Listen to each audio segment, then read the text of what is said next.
You've embraced the Ned.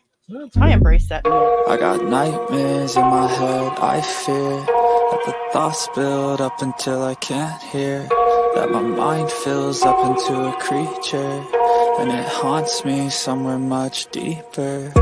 Anxiety, filling up every space, no privacy. And silently, it could build and build until you finally see, whoa, it's taking over, damn no closure, moving closer. No exposure, I just wanna be a loner. Some can't stay sober, looking over all their shoulders, like moving boulders just to get out of the home. It sucks, I've had enough, I don't wanna feel this stuck under the rug, all my problems that I shove. I got nightmares in my head, I fear that the thoughts build up until I can't hear, that my mind fills up into a creature, and it haunts me somewhere much deeper. I got nightmares in my head. Here we go! I like that intro. It reminds me of the squirrels in my head. So, yeah. Right? I mean, it's perfect. I haven't changed it or anything. None of that's mine. It's just too cool. So, yeah, I share. Oh, yep. Hold on. Mish is such a professional. I don't even have this muted over here. Hi, y'all. We've decided we are embracing our just all over the placeness. I'm not even going to include you in this, Ben, but I am so unprofessional. But I think that I'm going to start giving myself grace with that because I don't have to be. I'm not wanting to be a professional YouTuber. I'm not. What do you got? Squirrel. Oh, it's drumstick. Oh, I like this because it's different timing on your screens. Yeah. That's right. Fun. Yeah, I'm just leaving it. We're going to go with it. I don't want to be a professional YouTuber. I just want to spend time with my friends. I want to learn things. I want to share things. And I want to be loud about the things that I care about. Mm. And so if I'm going to look like an unprofessional YouTuber, I'm okay with that. I'm okay with a lot of things. Yeah. It's a much freeing experience, isn't it? Yes. Yes, embrace the chaos. Yes. Oh, hey, I have a little sign thing that's in the kitchen. It says, some people call it chaos. We call it family. So how you doing it's tonight? crazy. I'm actually pretty good tonight. I really am. It's been a fairly decent day. I got to put my video out and I've been working hard. I've been like on hyper focus. And whenever I do that, I literally go on hyper focus. Like I go into the mutism. Like I cannot talk to anybody. I get my breaks by going to the YouTube chats. And that's how I'm able to still check in with people and make sure that, for the most part, everybody's okay. But it's hard to explain, but I'm starting to understand it more. I love hyperfocus, but the world around me doesn't really let me very often. So I look like I'm being a butt, but it's really just I'm trying to get something done. Let me do it. How are you? I'm doing okay. I've been trying to. Oh my gosh, I have portions for like 3 or 4 shows, but I can't stick with the subject long enough to finish one. Wow. Yep, I know that. I'm trying to put you big screen. What the crud? Why does it not let me? Show me, Wabi-san, because you know StreamYard much better than I do. I use Restream. Oh, you do? Yeah, but I don't know. But don't confuse that. Don't confuse using with competence, please. We're fixing to be over that, though, Ben. We're fixing to get a lot more what is the word? Proliferant? I don't know. We're fixing to get that, though, y'all, because just like starting StreamYard tonight, I went to go live, and it says, hey, wait, we're going to sidetrack you. We're going to try to get you stuck because you're going live. So we're going to put this advertisement up right here, right now. And it said to me, nope, I'm going to teach everybody OBS. we're not going to mess with this stuff no more. So, yeah, we're going to start doing it a little bit differently. I think a lot of us, we're going to teach ourselves OBS, which I've used OBS. Really, I've used it off and on for the last probably 5-6 years. Nice. Yeah, doing like little recordings, things for my girls, you know, just different random things, and trying to teach myself. There's the problem with OBS, and the reason most people don't like it is there's so much there. Mhm. It has everything you could imagine and a teapot to go with. But it's just, you can't learn it all. It's such an overwhelming experience. Like, for instance, how's that, y'all? Don't you love it? I like that. There's 1,000,001 screens that go all the way. And that's the way a lot of our brains think. But we don't have a way to make it just go to this one the right way. Yeah. And that's what this is. This is, you've got all these different ways and you have infinite possibilities that you can add. But how do you do it? Mhm. Yeah. We're not doing it tonight because I'm overwhelmed just by doing this. And so I need to come up with actually a plan of action. Well, And I'm going to work behind the scenes learning it a little bit so we don't just confuse everybody and they're like, I don't even want to try it. Nope, thank you. the thing that killed me with it was I actually knew enough to do the minimums of what I wanted to do. I should have just done it. Then, even if I didn't go live, just simply just carry through with even a private show or record whatever, just to do it and to get that practice in. Because the problem that I had was, it's like, okay, I know what I need to do, had everything set up. I had my mic mostly set up, at least to where it sounds good to me. I have absolutely no idea what it sounds like live or anything. But I'm glad you said that though.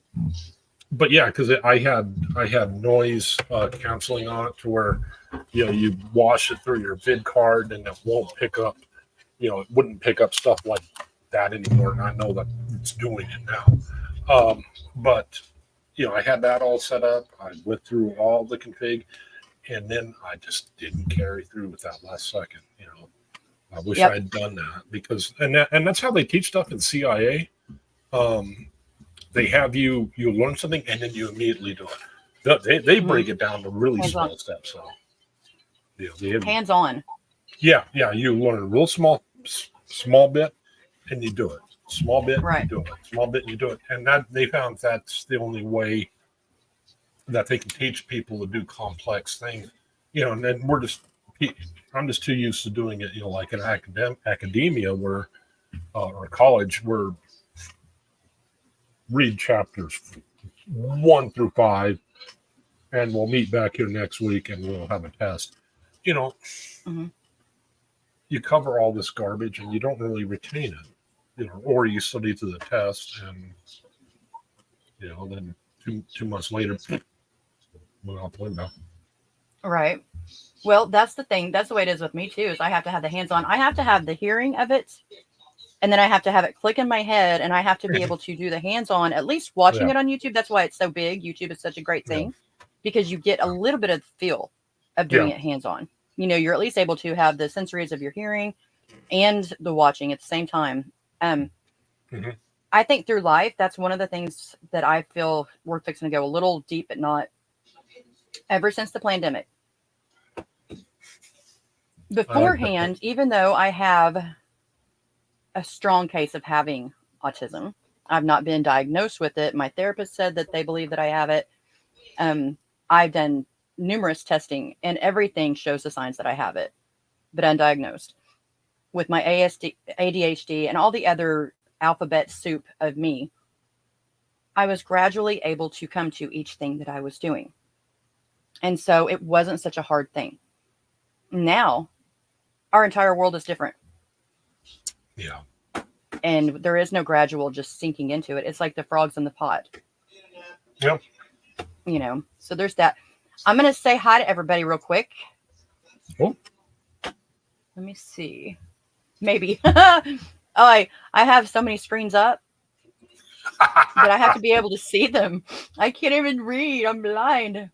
Carry on. Good evening, Sandy Bowers. Thank Body you. illusion. Sandy Bowers again. Carry on.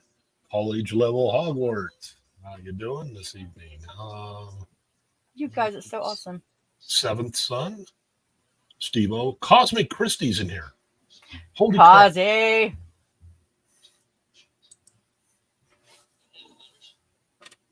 And now since you told us, Sandy, welcome. you gotta kill us. But yeah, what You what? Body Illusion said, Ben, now that you told us the secrets of the CIA, yeah, you gotta kill us, question mark. But yeah, I have just been embracing the squirrels lately. I have parts for probably 3 shows, but I just don't, maybe 4, but I just don't carry through with it. So If I were to show you my drive, you would flip. Because you know how I said I've been using OBS for all that time? Mhm. I probably have hundreds, if not close to thousands, of different parts of videos that I've been working on. Oh, nice. But I self-doubt. And I tell myself no, because people are going to think you're crazy, which now I'm okay with that because I am crazy. I embrace that part of me. I think that it's beautiful, the crazy, you know. That part's fun. If somebody were to get in my head and actually be able to look around and walk around there, they would either be scared to death or have the time of their life. I had it's kind of scary. I had a friend that, I don't know how to say this without sounding batshit crazy. Can I cuss? Oh, I guess I did. No monetization here. Okay. Oh, that's true. Yeah. Yeah.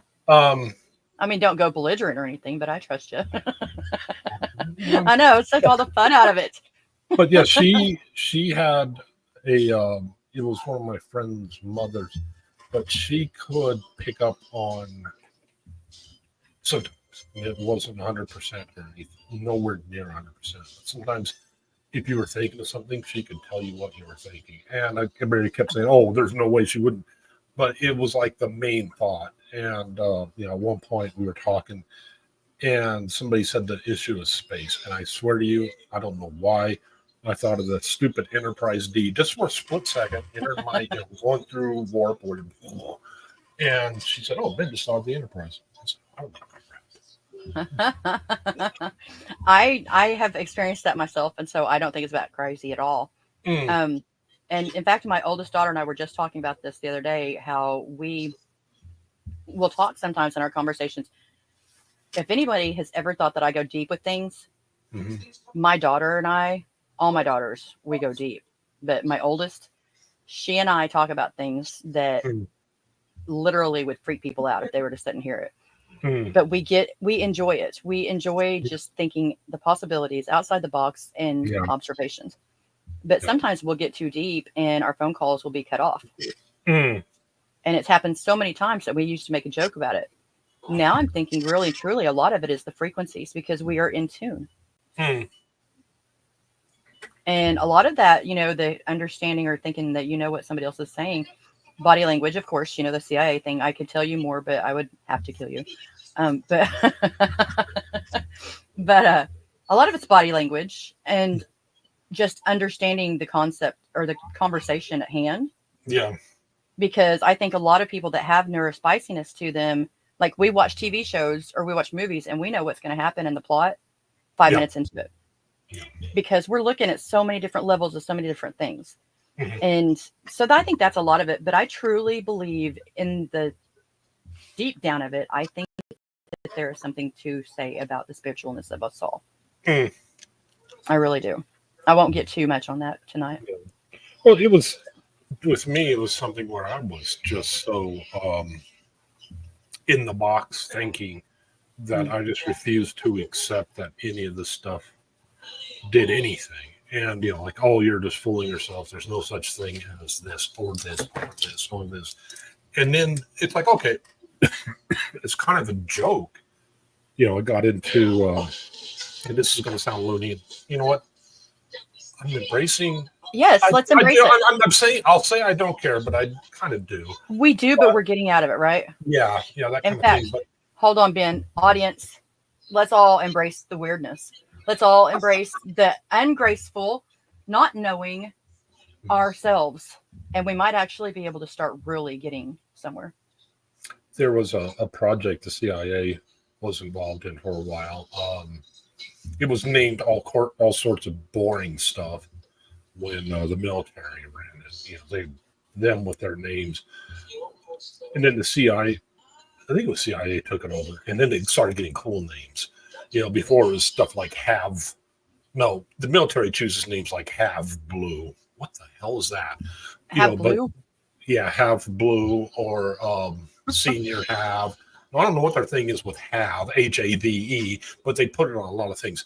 But they had this program where they were investigating remote viewing, and Men Who Stare at Goats is kind of based on that. Although, they kind of do a lot of weird stuff with their thing.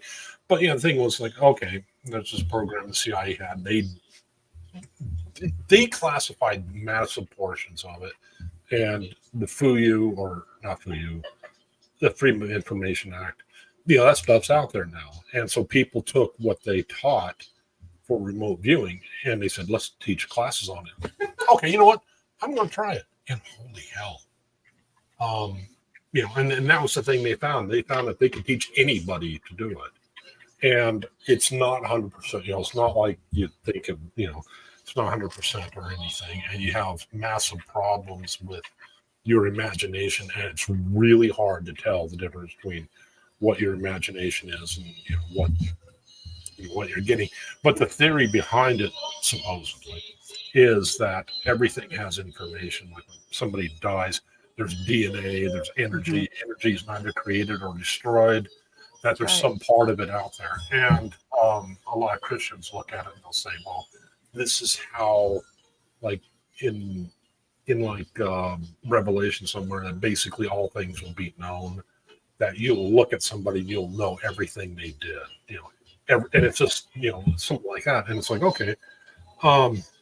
So it kind of goes down to that theory, but people, it was just something I was just doing for fun. What the heck, I bought it on sale. It was like $20, and it's like, okay, that's, what the heck, it'd still be fun. I thought, well, I'll get a show content out of it. And holy heck, I expected, I'm going to be like 1% of the time. Basically, statistically, if you make stuff up, you're going to be right that much, that kind of thing. And hearing stuff, I had Plant Freak and Christy step me through some things and locations that they know, and ran through the program, and they would just tell me like coordinates or something like that. Or the best one I had was just a name. It wasn't even a name you could look up on the web or anything. It was like a name of a dock club or something like that. And I'll be damned. I mean, it's not 100%. I mean, you're mixed up with the imagination entering, and it's really hard to tell the difference. It's like, okay, and what the program teaches you is how to tell the difference between, because you're trying not to get your left brain in it, all your creative side. You're trying to make it all right brain.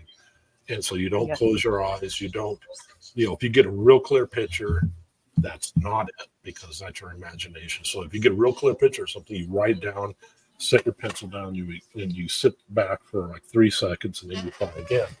And it was the whole part of this thing is, they had this one guy, I think it was Popular Science, that he went through the program, and they showed him where he was able, the guy gave, I can't remember, he gave like the name of a town or name of a house or something. And, there wasn't enough information there to look it up or anything. It wasn't like, I think sometimes they'll do like GPS coordinates, maybe, but like a lot of times it'll be like the number stamped on a photograph, and he'll have a photograph in a folder up on his desk, and he'll give you just that number, and it's like that number is meaningless, but it has an attachment to, it's on that piece of paper. And anyhow, this guy stepped through it, and he was diagramming a church, and it turned out to be accurate. The guy at the end of it, it's the kind of thing you think, oh, yippee, but it shook him so much. The next scene that they showed of him in this interview for this class, is he's out by the pool, he's drinking and he's smoking, and he's just like, I can't talk about it because it just completely went against what he thought he knew, kind of thing. It's like, is this really possible? And it's like, it's not some, it isn't some, you have to go sit on a mountain on top of a mountain in Tibet for, 40 years and do the home or anything. It's nothing like that. You find stuff like that like, there really is something to this. And it's like, it's not happy. It's hard to process. And it's just like, you have to sit back and chew on it a while. Everything that you knew, everything that you felt, everything is wrong in that moment. And that's what it feels like. It feels like everything I believe is now on the table for grabs. Everything I thought I knew. It's like, so who am I? Yeah. It seriously gets down to that level. What is real? That kind of thing. It's like, you get that to a lesser degree when you start studying, some other subject. Sometimes I don't know though, because I've had it. Sometimes coming across things. Yeah. But that is when you have those realizations like that, and I know that other people probably have these all the time. I just never had a complete not reversal, but just something where it was like, wow, this, of all the things I believe now, what's true? It's like, wow, now I have, it's like, now you have to kind of explore, like, what are all the preconceived ideas I had? What am I wrong about? And that kind of thing. You start. So now I'm kind of on the opposite end of where I was really closed-minded. Now I'm willing to explore things. And you know what? If there's nothing to it, fine. My friends are into these things. So if nothing else, at least I'll have an understanding of what they're into. And where they're coming from. Yeah, where they're coming from. If it doesn't work for me, that's it's not the end of the world. And maybe some things will work for me that won't work for them, that kind of thing. So nobody is ever going to have the same experience as somebody else. Yeah. And the way I look at it, and for quite some time I've looked at it like this, is anybody that believes in something, like for instance me, I love God, I love Jesus, and I am a firm believer. My life, everything I have, is because I was blessed and graced by them. Okay.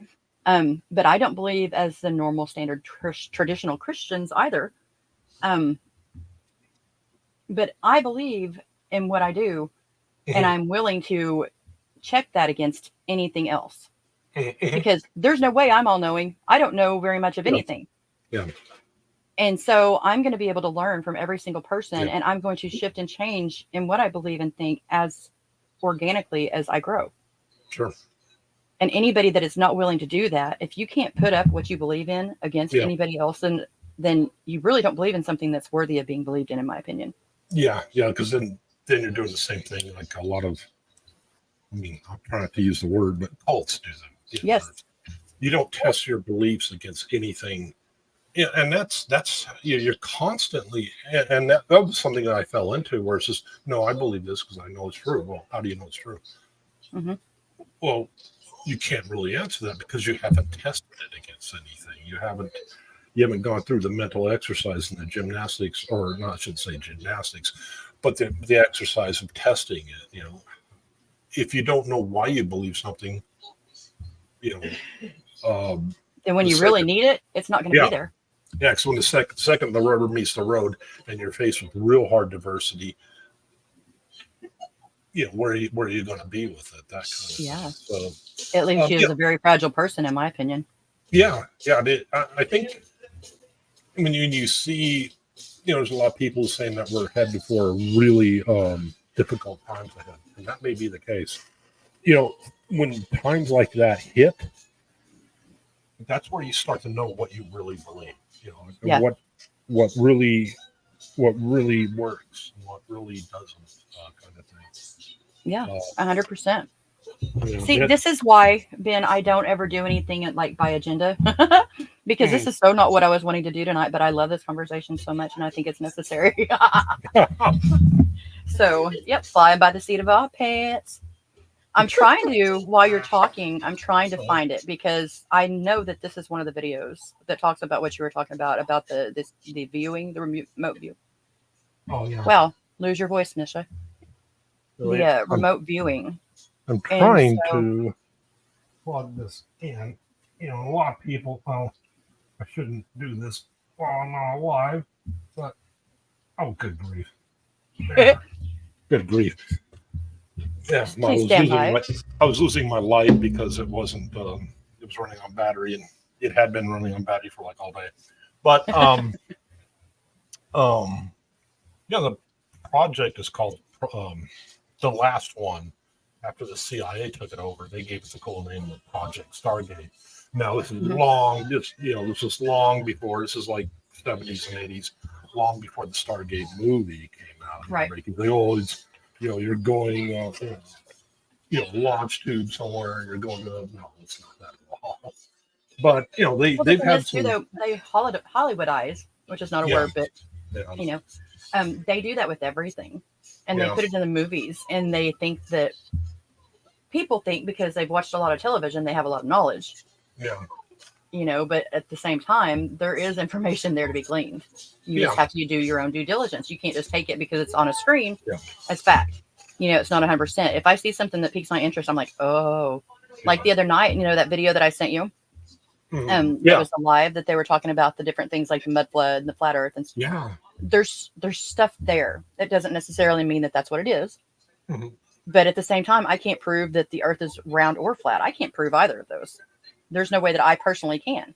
But it's interesting to learn, and I think it kind of muddies the waters from some things that really do matter.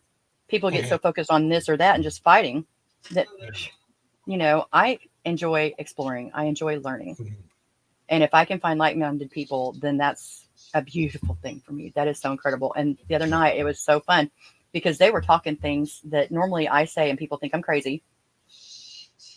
They were saying it too. And so even if it's just a bunch of people getting together, being crazy together, it still felt good. Well, yeah. And it's stuff like that. Like, okay. If you haven't gone through the exercise, well, then how do you know? Are you just repeating what somebody told you? And if somebody tells you, that's an argument from authority. It's like, well, if they told you to jump off a bridge, would you? I mean, you may. Some people would. Yeah. Kimberly. But yeah, I had to go. I had to go through that with a few things. There are times I wish, just because of how the math works with doing surveying and things like that, curvature of the earth is something you have to correct for. And it would be much easier in math if it was flat for me. Right. But there's other things like, for pity's sake, okay, we'll pick something. This is going to sound absolutely nutty. There's people out there who they think they've had things like... It's fixing to get good because of what you just did with your body language, just to let you know. You're not the only one watching. But there's, I just saw an ant, so now I'm feeling like itches all over the place. Oh, yeah. I don't know if but there's been astronomers, astronomer. Oh my God. Astronomers? That word, astronomer. Holy hell. I got you back. We got this.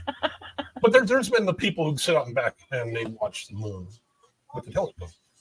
And they were spotting the lights on the moon. And that's, you're full of crap. No, you're not. No, you're not. And finally, they started being able to take pictures of it and video. And then NASA comes out and says, okay, yeah, there is lights on the moon. We don't know what they are. And and for the longest time, the people who were doing this with their backyard telescopes, they've been doing it and it's like, no, we're seeing flashes of light on the moon. And people look at them like they're crazy. And now it comes out that NASA admits that they're up there, but of course NASA denied it for a long time. Though I don't know about that because it just has me a little bit worried. My faith in them is a little bit skewed. Yeah. Because they lost how to go to the moon. Yeah. We lost Yeah. that technology. So, that kind of scares me if they've got our national security. It's just one of those things. But Yeah. Some of the things that they were involved in, something easy, Mars. Mars is easy. Okay. With Mars, what they were, and this is going to sound nutty, but for the longest time, they were taking pictures of Mars. They set probes up there flying. That's I'm not denying that. That's not where we're going to go with this. But the pictures they were producing of Mars showed red all over the place, red atmosphere, red dust, red everything.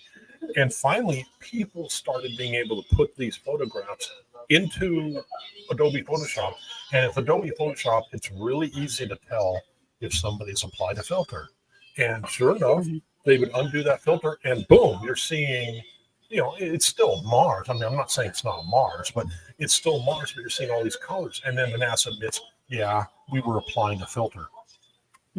Why were you putting a filter on there? Why would you do that? And they said, well, we didn't want people to want to go to Mars.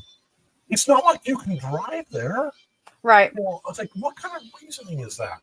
But yeah, they finally, and now when they produce photographs, you'll notice they're much more, like the early photographs of the 70s, I think it was Viking, or I don't remember which one. They sent a couple of probes up there. That they were initially all the photographs were all colored this funky color, and yet now they're producing photographs that are much more. It looks more like Earth, but you can tell it's not. The sky still has a red. Actually, it's kind of bluish now, but it's kind of like bluish white. But it looks much more like Earth than the pictures we were originally shown of it. Well, all the CGIs. I mean, I get it, that they don't, whatever. But at the same time, why are we going to lie about it? Yeah. Because all it does is lead to distrust. Yeah. I'm going to test something here. I want to see if this works. Okay, bear with me.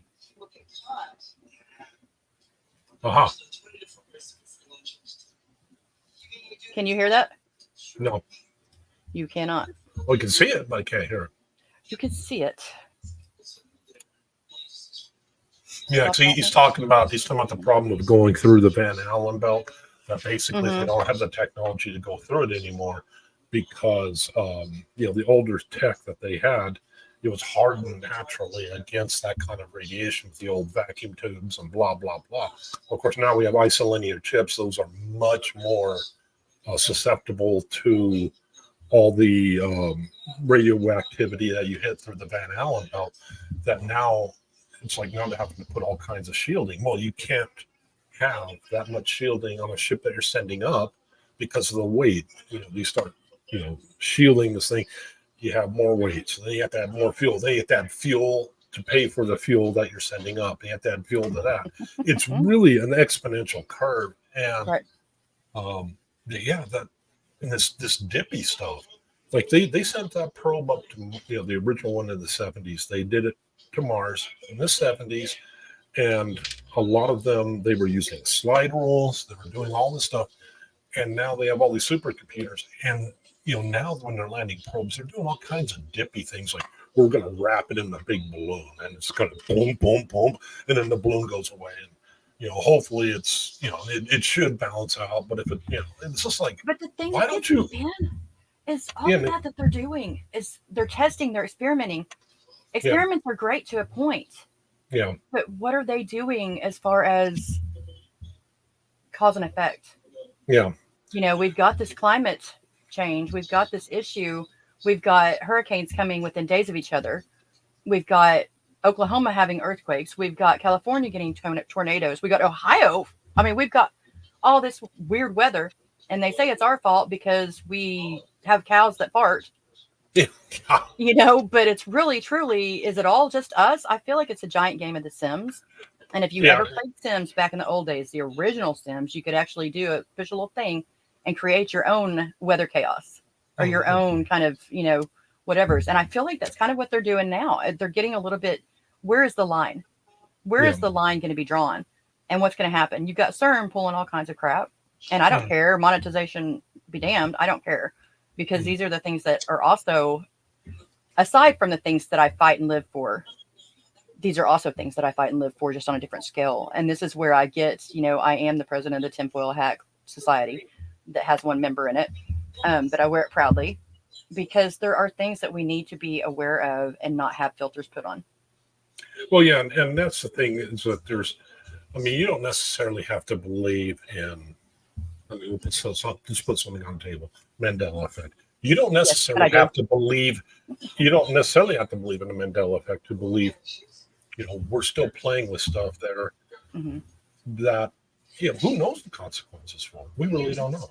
I mean, you're making, you're having two, molecular objects hit each other at a really extreme speed, but what does that do for all sorts of unforeseen things? I mean, my God, what gets me about this is one of the things I was trying to study. I've been in that paranormal stuff for a while. I just wanted to see, this is really simple, really basic stuff, and you cannot get access to the information because and I don't have enough money to fund a study in it. But there's a theory of that. I have grants. A lot of people who experience, ghosts and malevolent things like that. Not that necessarily all ghosts. I was just fixing to say that, and I told myself to stop. Yeah, but I mean, more malevolent type things. Right.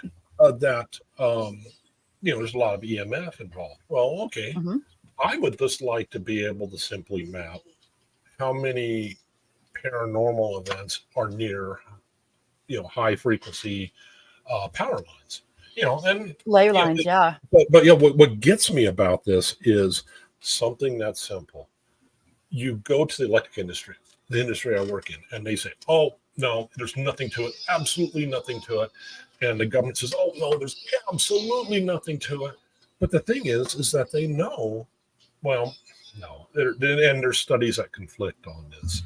Some people have suggested, and their study has backed up, that really high amounts of EMF can cause paranoia, and, visions and things like this. And it's like, well, we can't even get that sorted out. That you can't get, an answer on something as simplistic as that. And if some of the other things we're messing around with, and it's like, we really, for Pete's sakes, they're still mapping the, they think, well, we're mapping the brain. They really don't know a lot of times. I mean, they know quite a bit, but I mean, Elon does. I mean, they've actually got the neuro link in there now in actual humans. It's no longer in pigs. It's no longer in monkeys. It's in actual human cases now. And the possibilities for that are amazing. And when I say amazing, that is to the good and bad. You got Kristen Melinda as a mod? Yeah, only the best. Why is Moni not a mod, though, is what I want to know. What's going on here? I made you a mod forever ago, I thought, love. But yeah, that real quick. And you know what, Sandy? I love you too. And even though it's your first time here, I still know and love you. So guess what? Bada bing, bada boom. What really cracks me up, though, there was a thing that was done, speaking of Mars. There was a project, and this guy gave a talk at our GIS convention, and he was talking about how University of Arizona, they did all this work on a Mars probe, and they did all this stuff, and they were coordinating with JPL, the Jet Propulsion Laboratory, all this stuff. They've done tons of work, and these aren't dumb people. I mean, literally rocket scientists types things. And they sent this probe up. The probe, NASA talks in kilograms. Was it it's basically a Newtonian measure. Kilograms, meters, kilograms. They built the probe to understand foot pounds. So they send the probe up. The probe, and there's nothing anywhere where units are listed. It's just sending back numbers. And we need to adjust the trajectory by this much. So they would send, adjust by 2 and blah blah blah, and the thing would burn. But because foot-pounds does not translate directly as a one-to-one relationship with kilograms meters. I mean, you can convert, but I mean, it's not like a one-to-one relationship. One of these one does not equal like half of these, or because the ratio is different. The probe started spinning out of control, and they kept trying to correct it. It would overcorrect, and finally they burnt the probe up. And finally, at the end, they realized, oh, yeah, we were talking in two different units. And it's like, guys, come on, man. I mean, I realize though it's a complex system, and Right. stuff like that. But yeah, how many? I think $1 billion burned up in Mars atmosphere. Or no, I don't think it burned up. I think it crashed.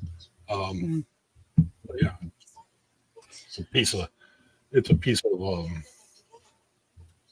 molded plastic now on the Mars surface somewhere.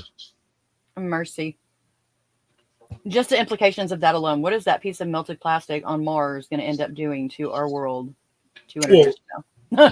there is some freaky stuff. I mean, people aren't even on agreement with Mars.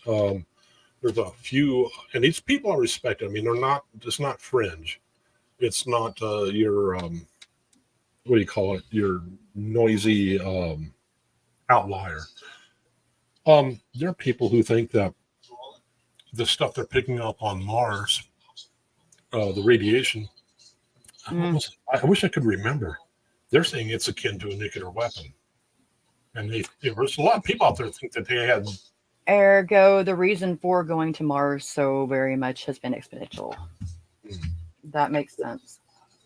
But yeah, I mean, it's like the same amount of radiation. It's like I'm trying to remember what the element was, but it's something that's produced from a nuclear explosion, and they're finding it like crazy on Mars. So now there's people saying, and the thing is that of course everybody's laughing at them, but well, they laughed at me about 10 years ago too, and now everything that pretty much that I have done my due diligence on, that I've actually done my research on and had said that I thought was going to happen has actually happened.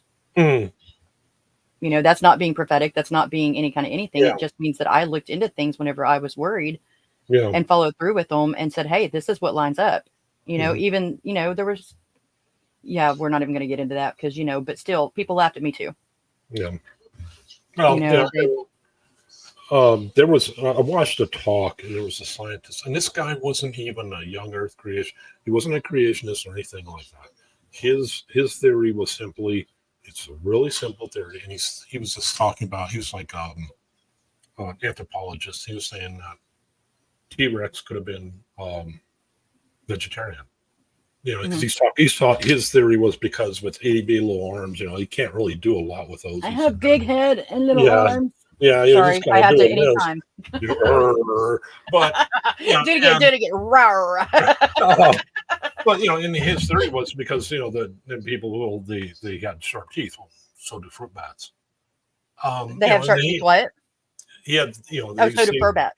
People, so do fruit bats. Fruit bats have really sharp teeth, and he had reasons for the stuff he believed, but rather than simply just start a conversation, he was just getting slaughtered. And it's like, wow, this is, and the thing is, he's not even arguing, evolution, or he was just arguing strictly biology. He was just saying, this is my theory, and blah, blah, blah. Reputable, scientific, proven men and women that are arguing and slaughtering him for his beliefs. And it's kind of like when somebody said a few years ago, I can't really recall who it was that said it, but if you don't believe me, you don't believe in science. Yeah. How is science? What is the definition of science? You only are able to learn through science because of doing questioning, because of looking into, by doing the experiments, by everything. There's nothing new under the sun, but we still have a lot to learn. From history and from the future. Oh, yeah. I want to try this. I want to see if I got her figured out. Let me just see real quick because I got to get it off my screen. Okay. First, we'll try this one. You see me? Yep. I'd go to the moon. in a nanosecond. The problem is we don't have the technology to do that anymore. We used to, but we destroyed that technology, and it's a painful process to build it back again. Yeah. It worked. Yep. Okay. Woohoo! I just needed to get that out of there. Yeah, no, I knew where you were going with that clip. I just think it's funny. I think it's hilarious, and it's just that is out of context, granted, but it's also just that easy if you can say, okay, this is a person from, and this is what they're saying. Yeah. And that's where the headline society that we have today has came. Yeah. You can go through YouTube and you're going to see all these catchy headlines, all these cute thumbnails. And a person can do that and just read the news, just the headlines of the news, and think that they know exactly what's going on in the world. And there is so much context that is being missed because they're just looking at the headlines. And these are the people that are arguing and saying that they know what they're talking about. Yeah. And those people don't know what they're talking about because they read the headlines and they didn't. Yeah. You know? And the thing that really got me is they had in the 70s, actually it was late 60s, you know, the whole Saturn V and all that. They sent those Lunch lady and city wedding. You know,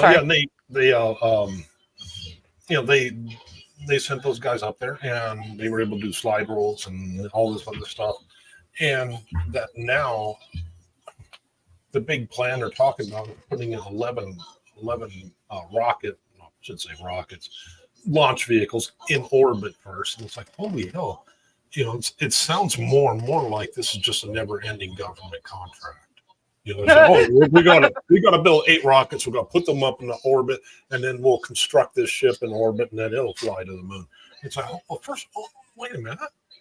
This has already been solved, you know. Can't you just? And they said, "Oh no, you don't understand. What, like that guy, you know, we had the technology, but now we destroyed it." It's like, wait a minute, don't you have chips that are hardened against EMP and things like that? And well, you don't understand, you know, you're simple and blah blah blah. We have to do this to.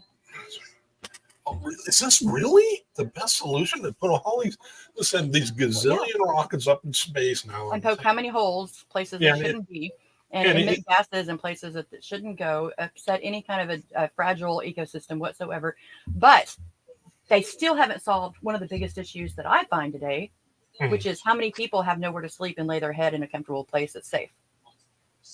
Yeah. You know, let's spend money on that. Versus an actual solution that we see here and now without causing any other solutions.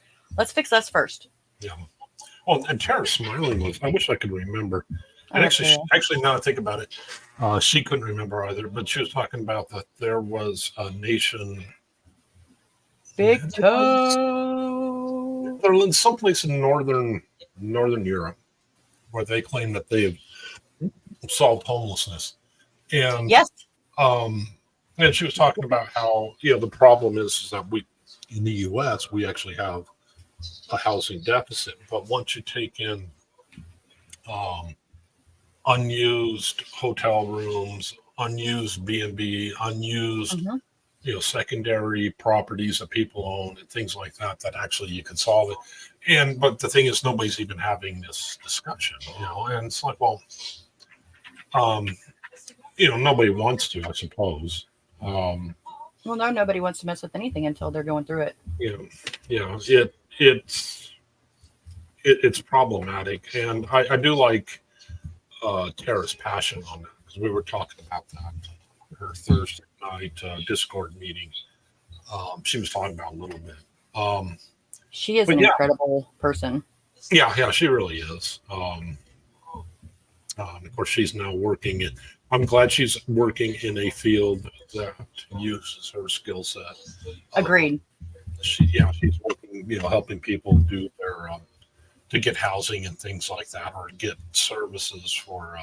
The end goal is to finally, you know, get a house and this and that, but you know, a place where you can get services and that you can avail yourself of different government programs that already exist.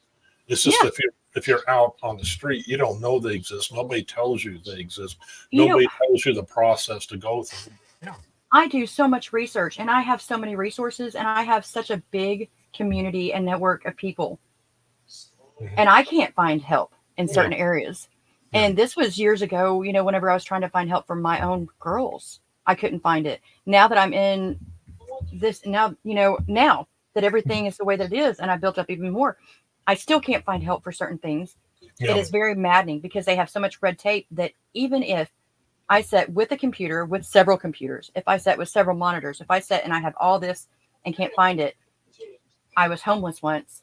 Oh yeah. More than once. And when you're out there with a piece of crap phone, you have no signal. You're trying to go somewhere that has signal and you're being looked at and you've got all these things. You have to follow rules that regular people don't have to follow because you're homeless.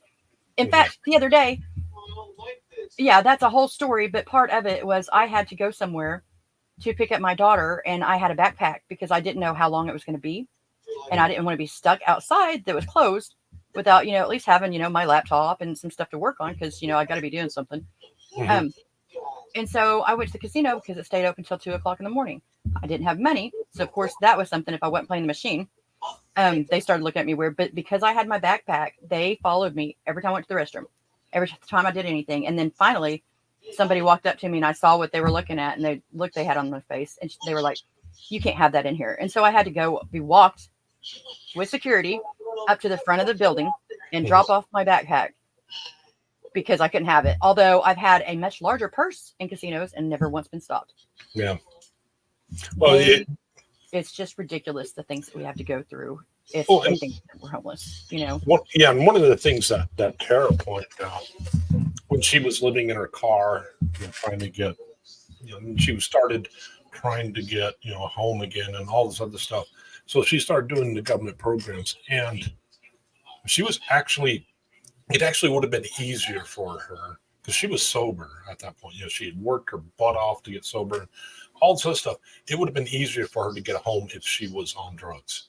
And she said that a lot of people say, you need to go back on drugs to get a home because then you 100%. can. There's like more programs available to you. It's like, wow, talk about unintended consequences and things like that to some of these. That is such a valid point. It really is. Yeah, and I really there was a series called not Sliders, come on, Graboids, Tremors, and Tremors. one of the things one of the characters in there, Burt Gummer, he said was, "You're from the government. Find something simple and complicate it." And it's like that's really Absolutely it is. Absolutely it is. Did I lose you? Oh, you just went quiet for a second. Okay. I'm always worried when it gets quiet. I worry. I'm like, did I lose? What happened? What signal? No, that is extremely true. And the red tape, the everything that you have to go through. Christina, every time that I would try to find her or I would find her and try to talk to like the doctors and explain, because whenever we found out about the whole autism thing, so many lights went off. And I guarantee you that my child had autism. And they had diagnosed her as schizophrenic. And I kept trying to get a hold of somebody. And she had went to a different state. Besides, she was in Louisiana most of the time, but she was actually in Chicago. And I tried to track her down. I finally found her. And whenever I did, I tried to talk to the doctors, to the nurses, because, after you hit the age of 18, you are only able to like self-admit and do these different things. And they won't talk to you. They this and that. I'm sorry, this is my child, whether she is 10, whether she is 30, whether she is 50, she is my child. Let me at least talk to the doctor. If you are worried about their care, the mom could at least give insight, even if it's just that I'm a crazy old woman that's just coming up with crap. Talk to me so they can add that to the file. But no. And so I got really creative and had to change the numbers and get, one number up or down and all these different things. Finally, every time I ever found a place like that she was in, I would find somebody to talk to. It would be like the janitor's hall or the break room or something, but I would find somebody. But it's just ridiculous. Why can't I just call the number? Why can't I just do this? Because if we were to have done that at that time, if we were to have had a doctor look at her and actually give her the correct medication, then it probably would have worked a lot differently and things would have worked a lot. Everything would have been different. And it's frustrating and it's enough to make a person go mad. Trust me, I've gone mad and I've gone mad and I've gone mad on so many different things. And most of it's pointless. Well, I never really appreciated. I had this this wasn't even that big of an experience, but it taught me how some government doctors are. I was going through the military entrance, and this had no consequence. Well, very little consequence. I was going through the military entrance MEP station, getting ready to go into the military, and I signed up early, and for some reason they have you go through the physical when you sign up, even though you're on delayed entry. But okay, whatever.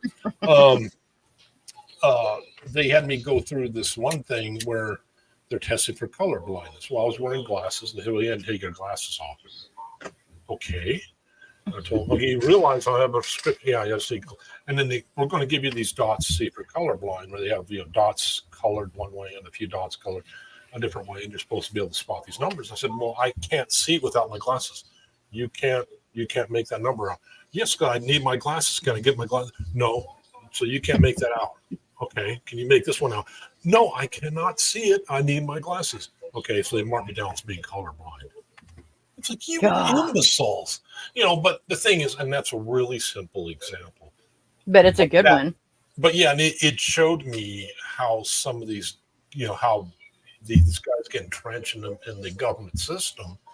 And let me tell you, I have a story, and it's another personal story. I have a lot of them, and it's not like I try to just say, blah, blah, blah. I really have a lot of experience with this kind of thing, and it's involving my husband. But real quick, before that, I've got to say there's some royalty up in here. At the same time, we've got some big toe lawless world up in the house. We have got Izzy Ska. We have got Scully Pops. Y'all, I'm so glad y'all are here. I know that, again, we're ignoring chat, and I told myself that I wasn't going to do that today.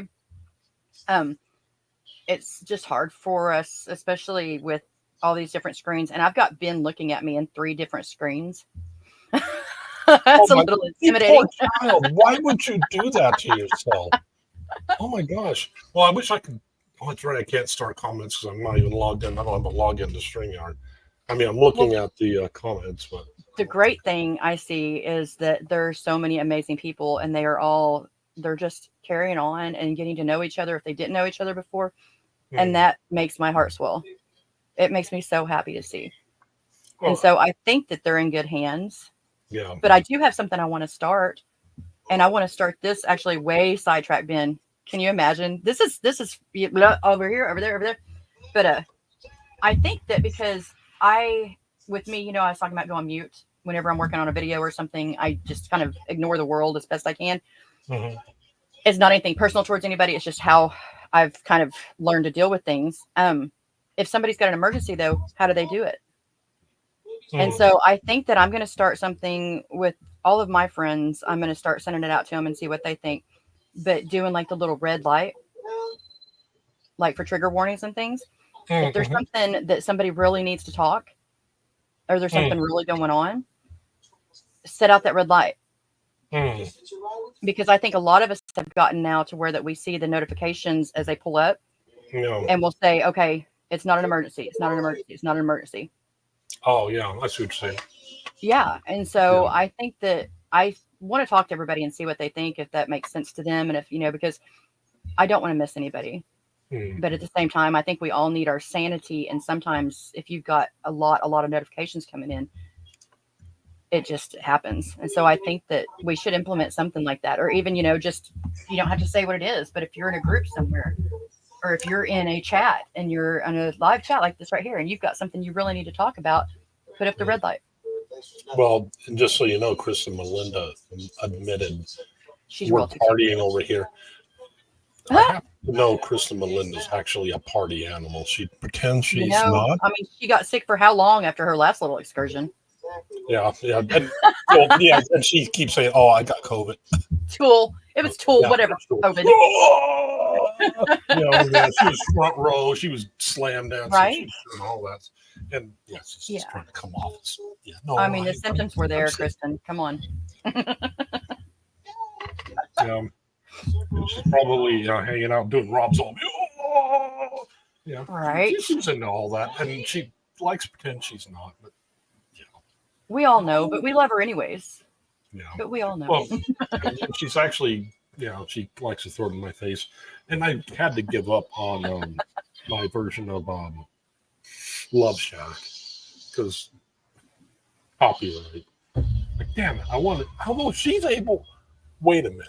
How is she able to do karaoke without copyright problems? I think a couple of things. Have you actually, KM? Have you gotten any strikes at all, or any kind of warnings from that?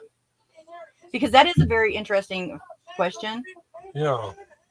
I don't know if you can hear the music in her. Part of it. I watched a couple. Yeah. Some of them you can hear the music a little bit. On CapCut too, if you ever just record something, you can do a copyright check for free, right? Really? Mm-hmm. How do you do that? You go to. Really, we should probably do that anyways. Ben, we should probably do a little bit of what the title is not like clickbaitish. But let me see. Let me pull it up. Yeah, because I was going to do a thrash metal version of I found a song that had close to the same timing. I would have to work out the syncopation slightly different. But I was going to do a thrash metal version of it. I love it. But yeah, at the times, how we'll detect the lyrics. Some people get they can see the AI is going to work for us and against us both on that one because it can detect so much that before they couldn't. But at the same time, it can change so much that it doesn't really matter, and so it's the give take kind of thing. That's interesting, though. Chris and Melinda pointed out I was advised my singing is performance. Now, well, yeah. I noticed there's one word in there. My. I know. I caught that too. I'm thinking it's probably a special case for her because she's Krista Melinda. She's going to probably start putting the in front of her name, and then it will get shortened to the Kristen, and then after a while she'll get with the funky symbol. She'll be the therapist. Yeah, like Prince did. Yeah, it'll be like the copyright. Yeah. I mean, it's KM. What can we say? Yeah, and I all opposed. Nobody? Okay, boom, it's passed. So, we've pretty much just Where's the gavel? Let me have that gavel. Let's do it. Boom. What do you hate? You hate Robert's Rules of Order? Like, you hate him now? So it's like, no. If we want to advance society, we have determined this. So, yeah. I'm going to start working on the PFP tomorrow. Oh, wait a minute. Oh. Oops, that's the wrong one. Where is it? Oh, come on. Where is it? Oh, it's not it either. No. God. Only on my channel and Ben's. Oh, wow. My God. We could do that, actually. That could be something we could show, too. Let's do that. Actually, in the chat, you guys, is there anything that y'all would like to learn that would help you if you are wanting to create for YouTube or for a social media site or something, even just your family? Is there something that you guys would like to learn? Put it in the chat and we'll use that as help to decide what we need to do. For now, though, I'm going to do this right here.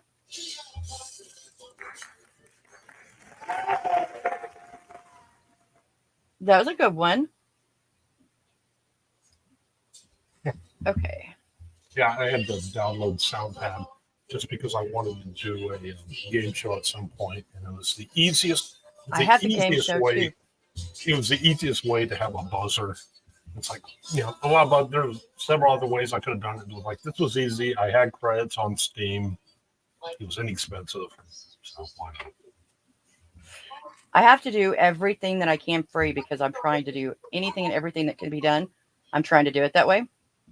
Also, I'm extremely poor. But that's besides the fact. I get how that works. Yeah, I usually am. We keep incurring debt for hearing aids, debt for car, debt for, So, yeah. I'm trying to help save you some money. I did find an easy way to help you meditate, though. Right on. So I've got the whole name that song wrong. Oh, yeah. Oh, so yeah, I remember you were working on that. Yeah, I've got it almost worked out, but the dang thing won't do it for me, which really aggravates me. But it did write some code and stuff. See there, I've got that.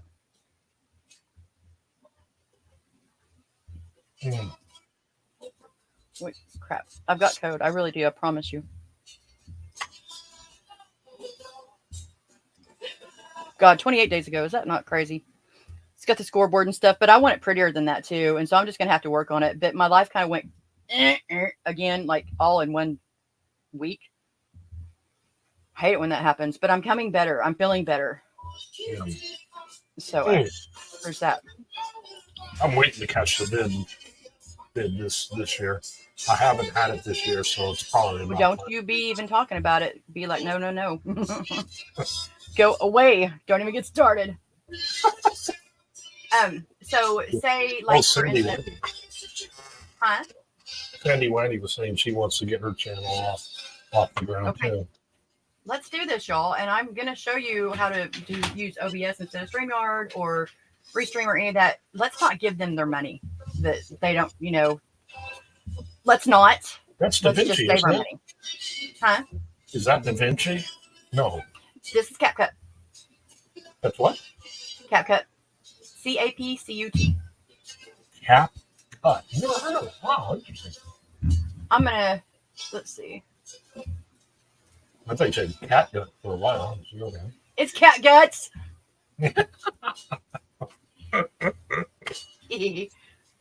going to get y'all a link. CapCut. Yeah, because I'm still using Suno after you showed me that trick. I'm going to show you another one with that one too. So let's see.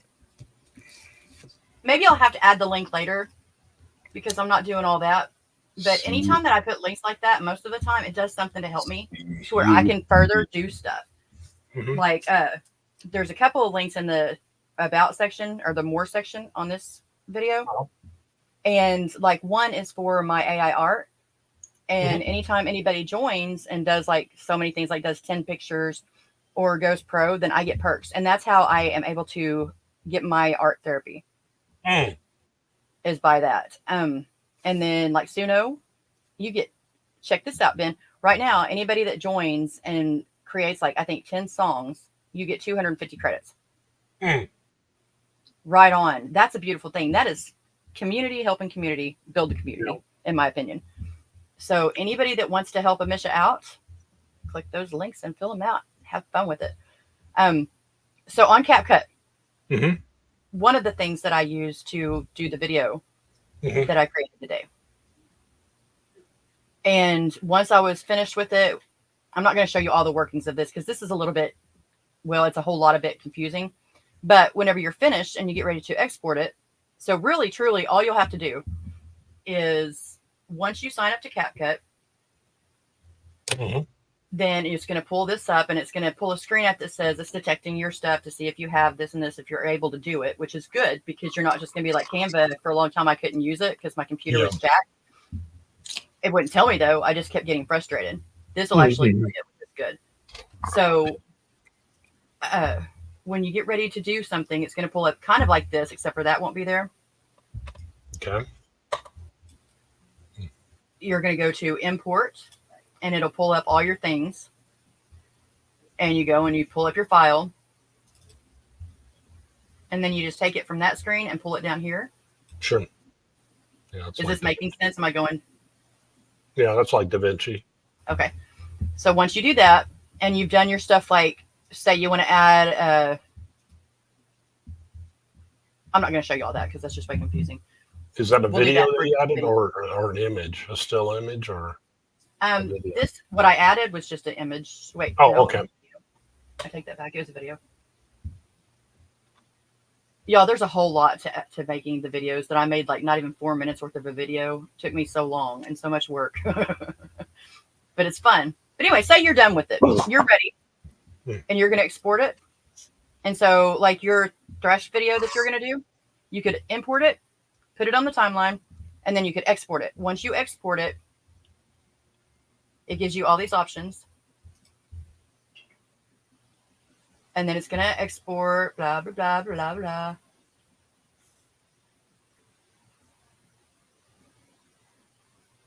And it's not that big. Oh, because it has the other video in it. I should have picked that up. Okay. Oh, okay. Yeah, and I was trying to figure out if you were trying to overlay one or the other over the other. But No, I was just trying to use for example. I should have probably just started on a brand new one. But, you know, we are embracing our unprofessionalism. Yeah, that was one of the things I was getting rather sick of Restream about is the low quality camera on the low version. Yeah, you can only have what, 780?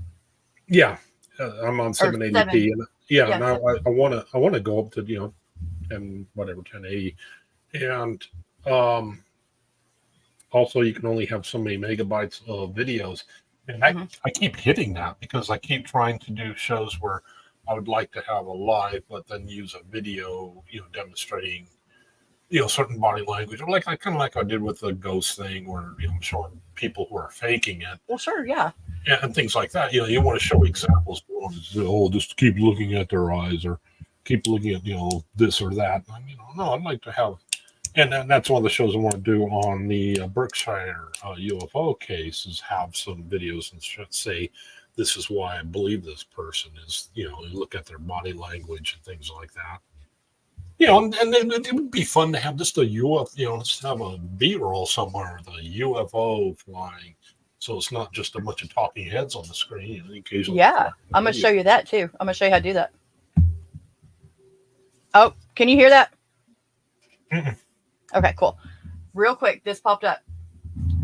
Once it's finished exporting, you can put it into TikTok right there. You can put it into YouTube right there.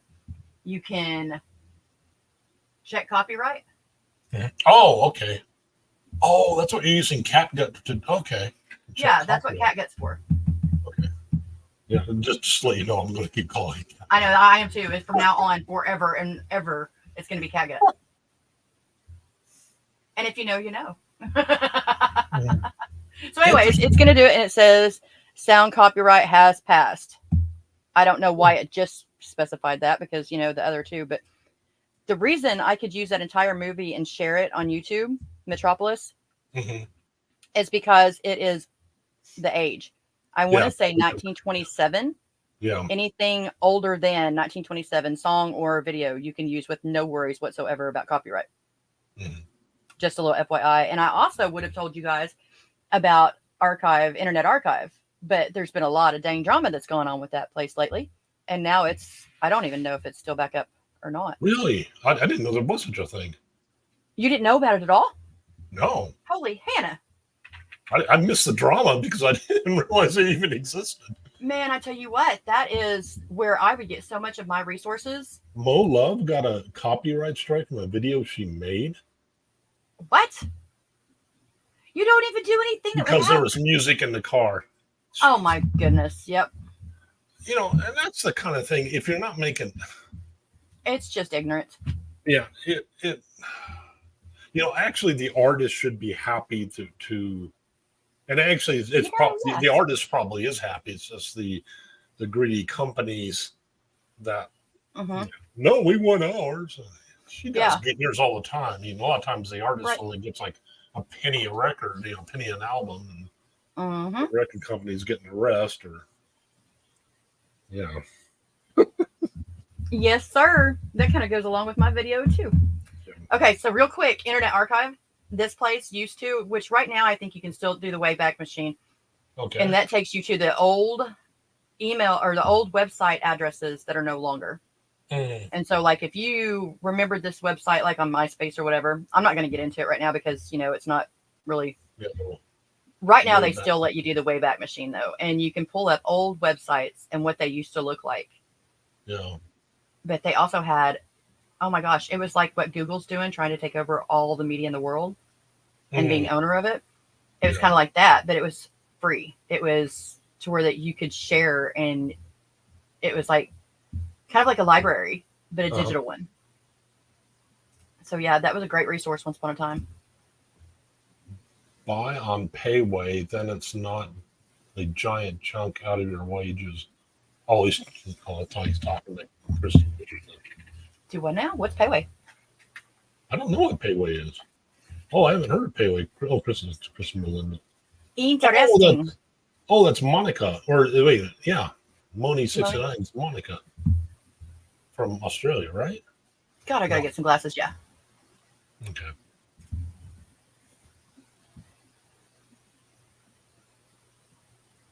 Okay, let me see. Does anybody? We said Canva is great. I need to learn Canva. I mean, I use it for like thumbnails, but I only use like 5% of it. I'm still trying to figure out. I still need to make a short somewhat. Well, that too, we can do that. He said learn Canva like it's possible. That's kind of like OBS. Only OBS is more, I think, unimaginable to learn everything. But Canvas, it's gone up there, man. It's incredible. So, do you want to just do that first? Oh no, I'm good. I know what I need to do. It's just I'm lazy. Well, that and all the content I search for, I'm using the full screen, so I couldn't. What do you mean? I'm using like all the clips I have. I'm using like text all the way across the large screen on the portrait screen. Mm-hmm. So if I was to try to chop it, Mm-hmm. I guess I could shrink the screen down. Yeah, it does. Hold on. Okay. Let's see. Okay. But yeah, I keep trying to, I mean, the only clips I really have, I have one clip that I've been wanting to throw up there. It's just of Cosmic saying Knob Noster. Knob Nasta. Yeah. I love Kazi. Are you still with us, babe?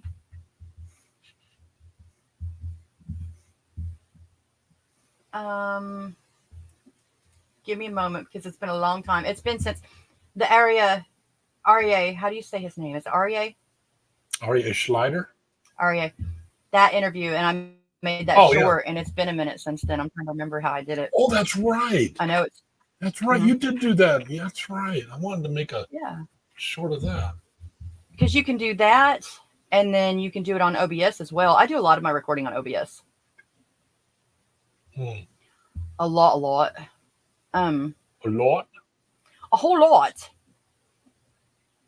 Okay, I'm going to do some. I'm not going to do that and just go like, because I'm not really very, very good at it. And so, Ben, I will do like a short on that one. Okay. Just because I don't want to be like, But you sent me that clip even. And it's like, wow, that would have made a great short. It is a great short. I would like to. I think that you should share it on your channel. I need to start sharing it on my channel. Yeah, you can go ahead. I mean, but yeah, I just want to have shorts because that's supposed to be, a way to. But apparently, like, yeah, you get better audience, things like that with shorts. And of course, some people like Chris and Melinda, they have a lot of shorts because she's special. She is special, but you're special too, Ben. I'm still going to get it.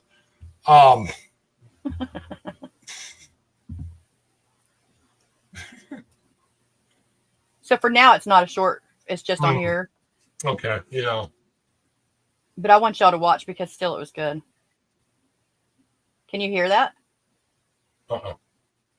No. One moment. Oh, she heard it. You good? Okay.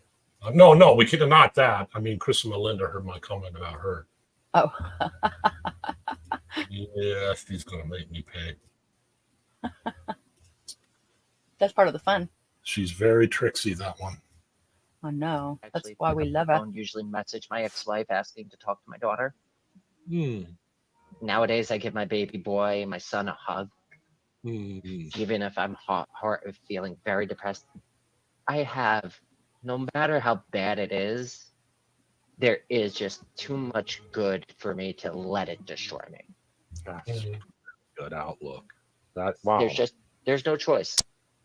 Isn't that great, y'all? If you didn't know him before, you need to. And that's just a great. I loved it. It was a great interview. And so if somebody, let's see, Misha, are you that somebody? Let's do it.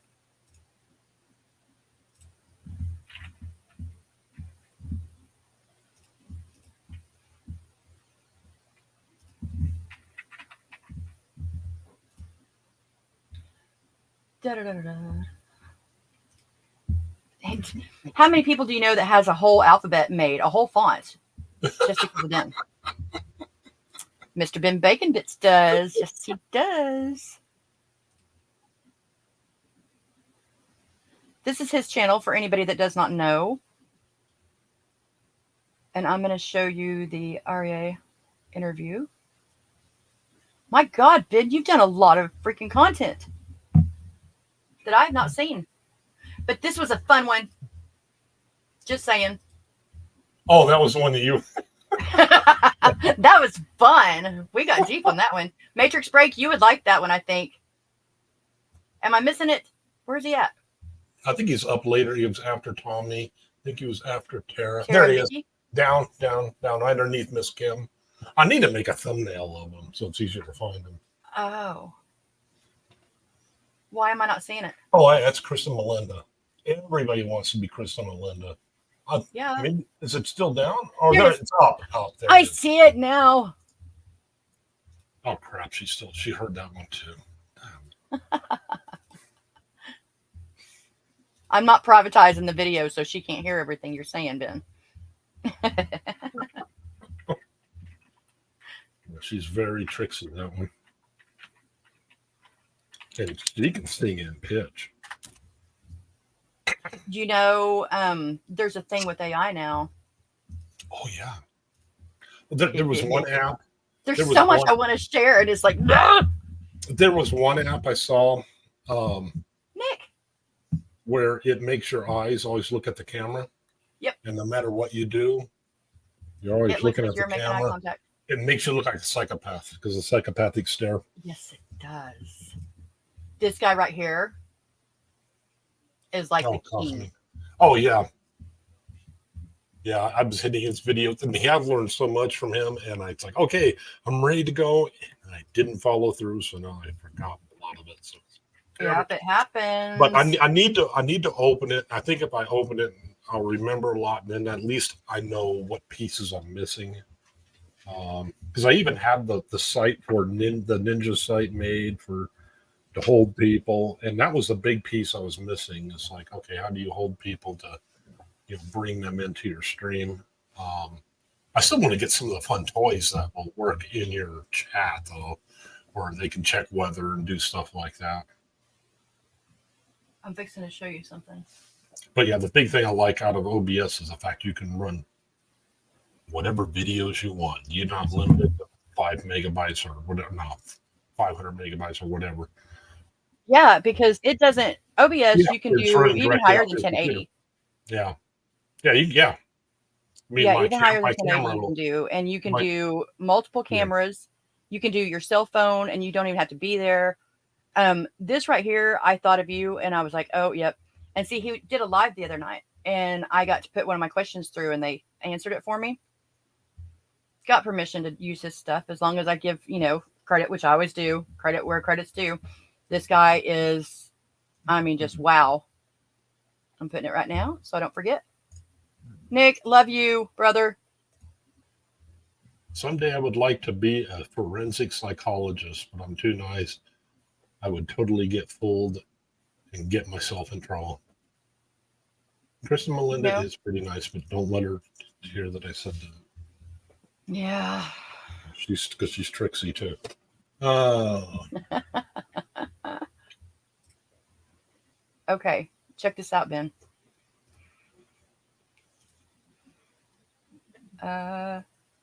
Confusing.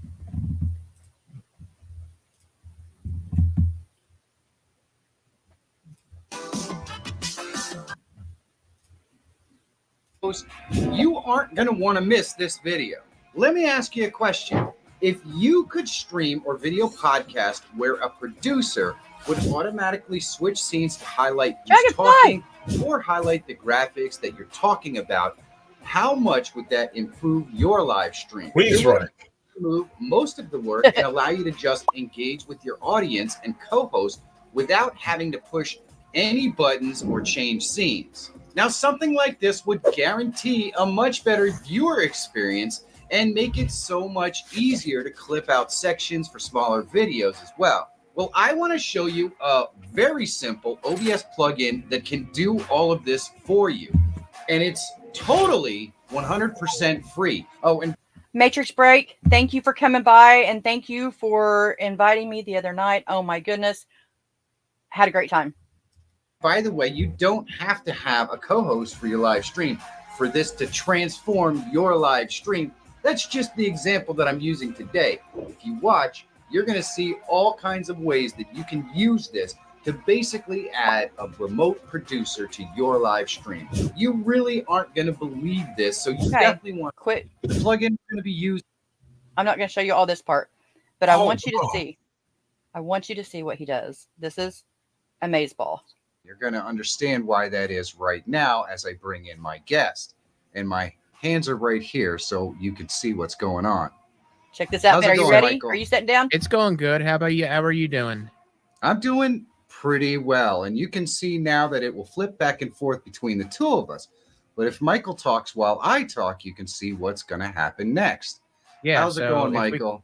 It's going pretty good. I think this has potential to really kind of step up the game of switching back and forth and not having to worry about if someone's talking or, missing what it is that they're saying. And it's pretty quick too. It really is. And I think it can act like a producer for your stream. Now you'll notice what he does is not only that, which they fixed the going back and forth so quickly whenever it shouldn't. They fixed that. This is also an IFTTT. The mere fact you're telling me, and then I can. The mere fact you're telling me that shows me how little you know me. ISTTT? IFTTT. If this, then that. Oh, okay. Wow, that's been forever. To talk about. I know, but it's getting like that's coming back, but it's being done through AI, and people don't even realize that's what it is. Yeah, this is cool. Check this out. Whatever's on the screen, if it's my part, or turn it back over to Michael. Or we can have a discussion at the exact same time where it's going to show both of us at the same time. Very cool. Yeah, that is actually pretty cool that it does that. I didn't realize it was going to drop down when you started talking. Oh, yeah. But I can click stop, and it will stop flipping back and forth between the screens. And we're going to do that just for now so that I can show you how this is set up. That's where they fixed it to where it didn't go so fast. Which like, would be... You know how I interrupt you all the time, Ben? So kind of like that. Instead of you be talking and then I'm like and then go back to you, then it won't do like just flash me on the screen and then pull me back off. It'll actually, because you're still talking. And so you can set it for like a minute. Like if I start talking a minute later, then it'll start on me.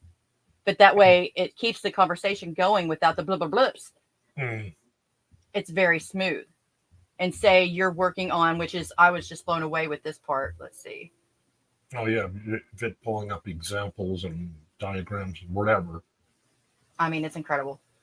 It's just so amazeballs to me. And this is a little bit higher end OBS, but it's just, I want to show you guys that StreamYard don't do this. In StreamYard, you pay. The next thing I'm going to show too. Let's see. Hey, don't switch to me cam by clicking this little thing here. And this is how easy, even though it looks scary, you just click this, you do these answers, you put them in, and once you set it, you can forget it, just like the good crock pot. And it'll do this forever on every single video you ever do from here on out. Oh, nice. Wow. If I'm not talking, or if I'm not the only one talking for at least 5 seconds, then it's not going to switch. And I can do that. See, so that's how easy that is. I'm trying to show you, but basically, it may not be, maybe it is. It to work, but it will work. It will keep both of you on the screen at the same time, depending upon how you set it up. It's really pretty simple. This can be your producer without any problem. Now, the other. Okay, well, it's the thing that you put in there just like that, but instead of the person talking, you can put, say, I'm doing my intro. You know how they're doing that now with StreamYard? You can put your intro in, your outro in. You don't have to mess with it anymore. Well, OBS does that too. You can put in your intro, and once you go to your intro, then it goes big screen and takes you off. Or you can do this video that you're going to be working on, say, a YouTube video that you're showing, you're reviewing. If you click on that, You set it up ahead of time. So then once you click on that, it's going to pull it up big screen, but it's going to put you in the corner. All of these extra features that you see all these people that are like professionals doing, we don't have to look so unprofessional because there's the tricks and we're learning them, and it's all for free. So there's that. And then there's that. And then we'll do real quick on this one. Oh, yeah, I wanted to get into the whole head too. That is one thing I wanted to do too, was get into the head replacement thing. Yeah, this is incredible. This one, it's not, you can't do it without workarounds, but you still can do it. And it's, oh my goodness, it's so cool. It's so good. And I hate filters, but I'm considering this one. Maybe showing my dadgum face a little bit. It'll just be like. You could do like Crow. One of the guys I was going to have on my show, Crow Judas. That's his screen name, but he wears a mask all the time. Well, you know, initially I was going to wear the big floppy hats because I have a bunch of them, like a bunch. And I was just going to make it a thing to wear that every single time I come in with a different hat. But then I grew chicken. I want a Kristen Melinda mask at some point. That would be creepy. I love you, Kristen. And I love seeing your beautiful face, but I just don't know if I could see somebody else in it. That freaked me out a little bit, I think, Ben. Dang it. See, I haven't watched this all the way through because I watch his lives and then he takes his lives down. His lives are amazing. And in fact, that's something that I will show in a next video because I just went ahead and recorded it to show because I asked his permission. And that was where I'd gotten on there and had talked. He does these things where you get points, kind of like Blessed Her Crochet. She does, where you type like exclamation point and then you type in a certain thing. Well, you can type in exclamation point points and it tells you how many points you get or you have. And then you can use those points by having like a car streaming across the stream anytime you choose to, because you're in the chat, you use your points and whatever's going on the live, still you've got a car going and peeling out. It's amazing. And it lets you guys that are chatting have even more control over what's going on and you can play with it, you know, and I think that's, it's a good, it would help interaction and things like that. Yeah. That is something look at that filter. That is so good. And it does like the voices. And so he's got one, he's a little boy and he has the cutest dang thing. He's got the little tooth sticking out. Oh, so these are things that we can do with OBS. And again, free. A bit of topic. Now I got Queensryche going through my head. Because of the Queensryche shirt he had on. Hey, he has got so many retro and vintage t-shirts. And every single time he goes on, he's got one of them on there, I think. I don't think there's ever been a time he hasn't. Was it him? It was him. He was wearing a Dream Theater t-shirt. It's like, oh, dude, yeah. Yeah, he's got some really cool ones. Kind of a poster child for Prague. You know, I've got a bunch of old t-shirts somewhere. I need to pull them out. Okay, I need you to do me a favor and cover for me for a minute. Can I put you on there for just a minute? Let you cover me. Okay, so I need to hit up Kristen Melinda to see if she would be interested in doing a show, but I'm going to try to maybe do a show on how you would recover from narcissistic NPD, HPD. I don't know if you. I think you cover narcissistic and histrionic. That would probably cover Machiavellian.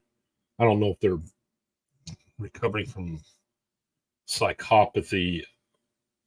A relationship with psychopathy would probably be much more involved. Oh crap, that makes my head hurt. I don't know. Maybe I could do show on the Dark Triad or something like that. Yeah, what's the Dark Triad? I didn't say to confuse everybody. Psychopathy, narcissism, and what's the third? Oh, Machiavellianism. That's right. Good God. That would be a very interesting. Oh, You know, I Well, saw something too about the new psychopath that they have. There's a new one, hmm. and I could be it.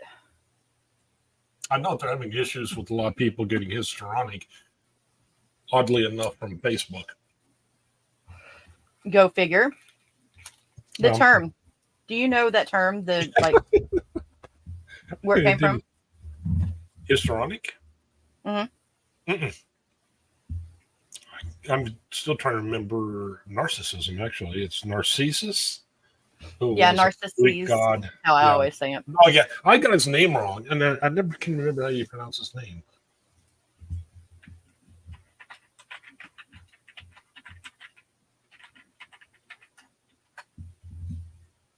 Hmm. Yeah, and I Hysterical neurosis. oh, okay. Well, yeah, and I keep thinking of Machiavellian as just being a plan. You know, the way I keep track of it in my head is just being a better planning narcissist. They'd probably get mad at me if I'd probably get Chris and Melinda smacking me with a ruler. Not that Chris and Dragonfly Melinda do Jones. that. Dragonfly Jones. I said don't confuse everybody, and he's like, or Dragonfly's like, now that's what I'm interested in. So good job. I want to say that there's something derogatory on the histrionic though towards women back in the day. I've so for some reason that stuck in my head. I can't find it real quick, you know, while I'm looking. Yeah, that's true, Kristen. Huh? Oh, I was just remarking about what something Kristen said. That there'll always be awful people, Mm-hmm. no matter what. But yeah, I don't believe it's that simple. I thought you were here for me, Dragon. We cover all kinds of stuff here. Actually, I don't think that ever have I done a show that has been on point to what I said I was going to do, ever. Because we jump, and that's the good thing about. I think, anyways, I enjoy finding people that are like that too, because we can do that and we can talk about so many different topics. You never know what you're going to get. Dragonfly. I'm so glad you're here. It's good to see you here. Hey, you talk about DSMs. Oh yeah, I use that all the time. In fact, I've had. I think it's the same. I think it's the same if you have Chat GPT do it or the DSM assistant do it. But I've been using it to. Yeah, Focus Assistant. That's the one I use all the time. I have it, what do you call it? Summarize a lot of psychology papers I've been finding. Yeah. Because the problem I get into is I start covering different things. It's like, this is not, it's like, no, I just need a general, simple, even Scott Rouse from the behavior panel, he took a paper on the dark triad. Yeah, it was Dark Triad. He had Chat GPT. He uploaded the Chat GPT and he had it break it out like it was a conversation between two people. And I kept thinking, that's not going to cover it. It's like, you know what? It actually sticks with me much easier than reading because, yeah, these papers are written by people who swallow thesauruses. And it's like they want to use Yes. eight syllable words just because they can, even if the word's not necessarily right. They'll just do it just to do it. And yeah, it really makes it much easier to absorb. And I think, you know, it still helps if you read it, but it's a lot harder to pull up a study and memorize it, where it's easier just to have a blurb written on the back of it in case you forget which one you have. Or that happens to me all the time. It's like, oh crap, this one was on. I got to think about it for a second. That gets me into trouble all the time. Right. Well, the real life experiences, though, real life experiences for me, if you can put it to use. Yeah. And, you know, like I used to in school, I would always use the mnemonic devices and things, which help a lot. And I would find tricks and tips that would help, like the nines. Remember the 9 multiplication table? How did you learn it? 918. Just that it decreases by 1 in the second column.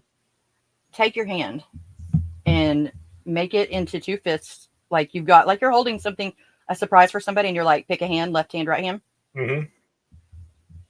And then Start hitting yourself.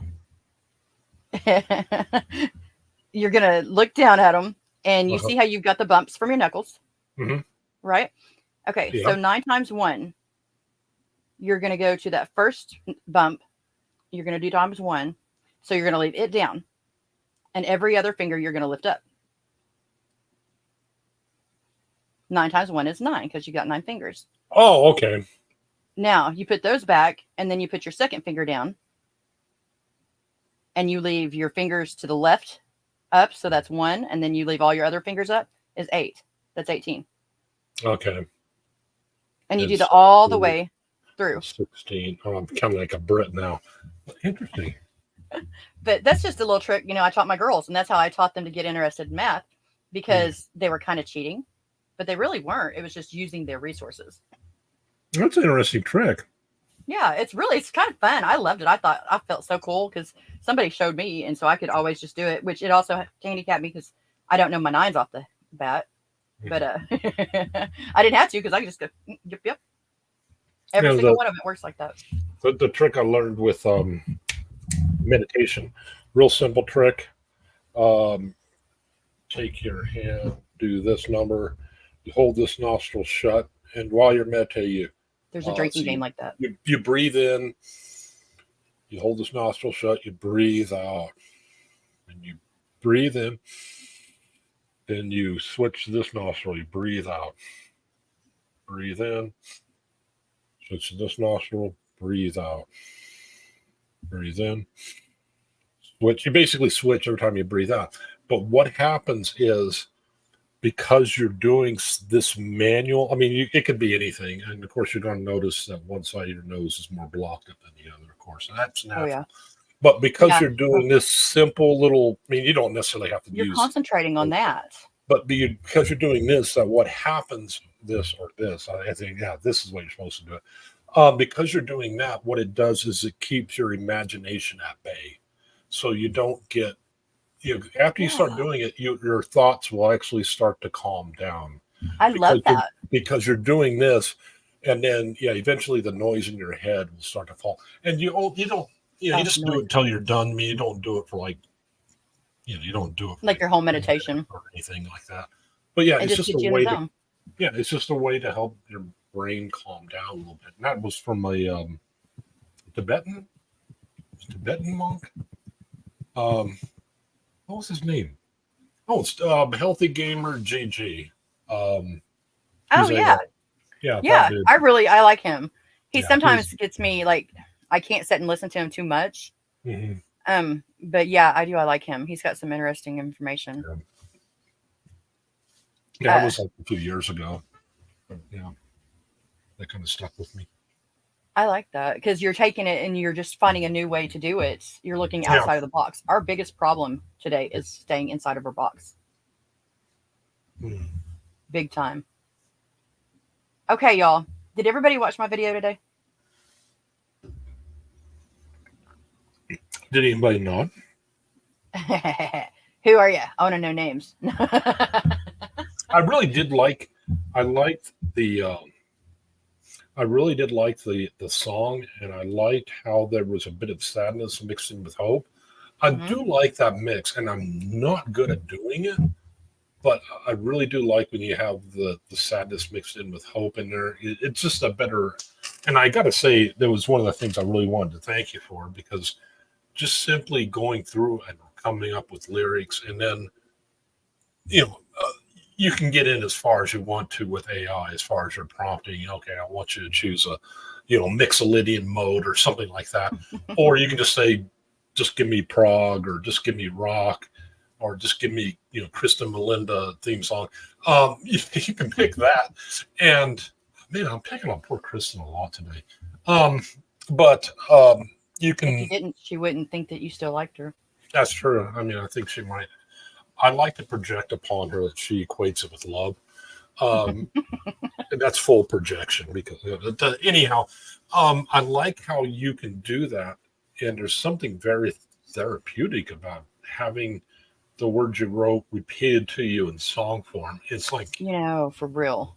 I mean, there was one time I wrote a song. All it was just top to bottom That's expletives. carry ons. But that was what I was feeling. Like, I death metal and the whole 9 yards, and it was like, that made it kind of funny, but at the same time, it allowed to get that rage out, and very therapeutic, very therapeutic. It really is. Yeah, that the song "Hold On" that I made. Mhm. I feel confident that we are deep enough in that I can say a little bit. I thought that I had lost my youngest. Mhm. I had been given some horrible news, and it was like losing Christina again and losing my other daughter. And I say it like that, which sounds horrible, but it's because I don't want to say her name, but anyways, because that's just like but basically I was just at a very, very low spot. Mhm. And praying because, whenever you go through something really, really hard and you don't know what to do, everybody says, let go, let God. And I'm a Christian, so I say that too. And I believe it. That's what I do.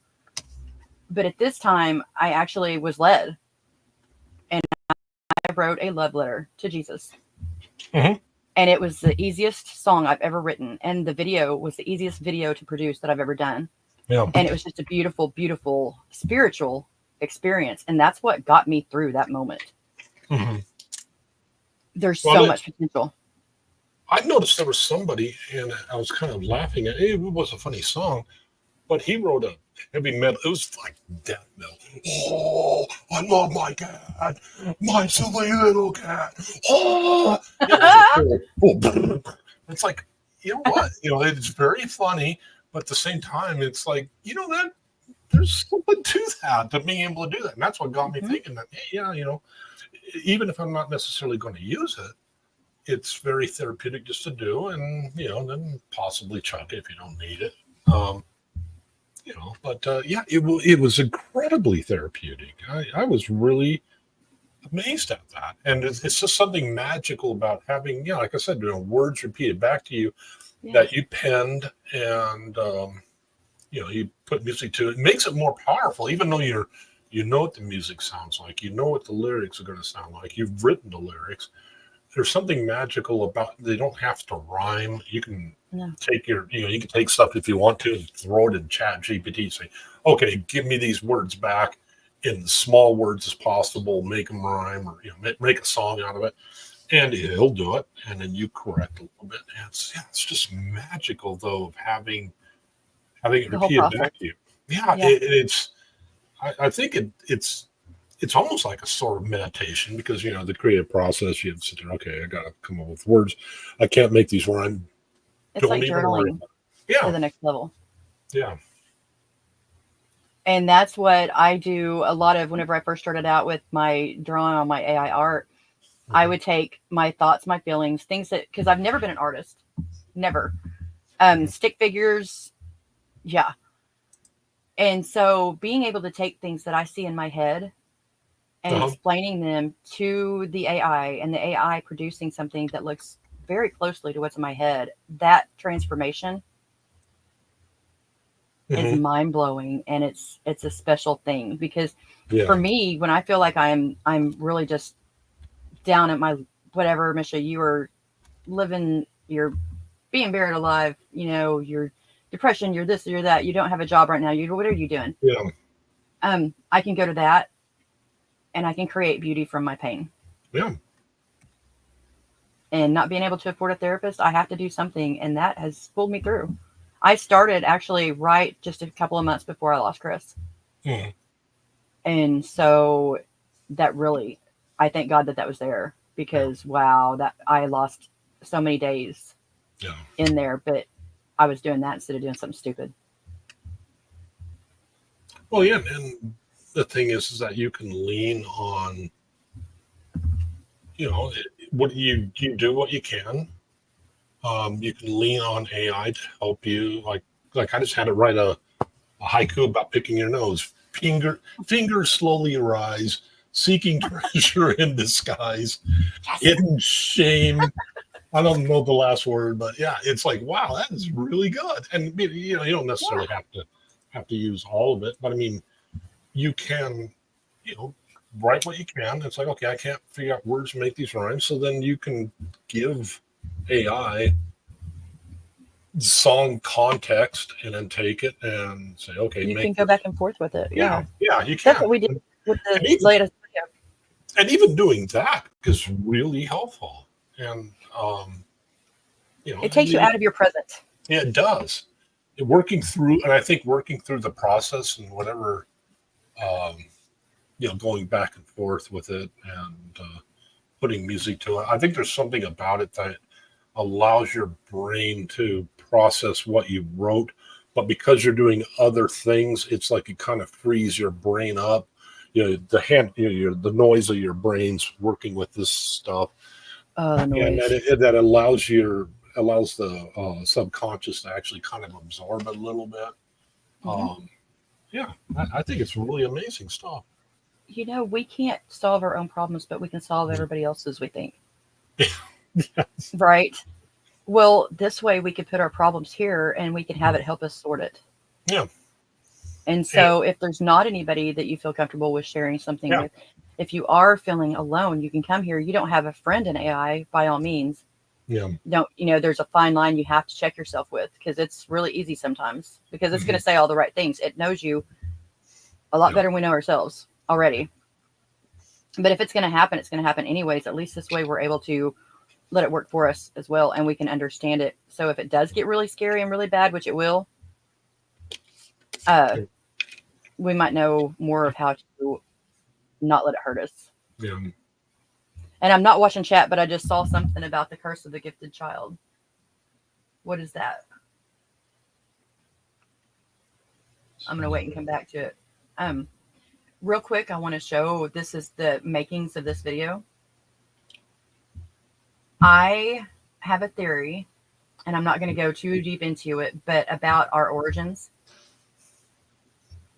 And I think that there was a lot of lost tech kind of thing. Mm-hmm.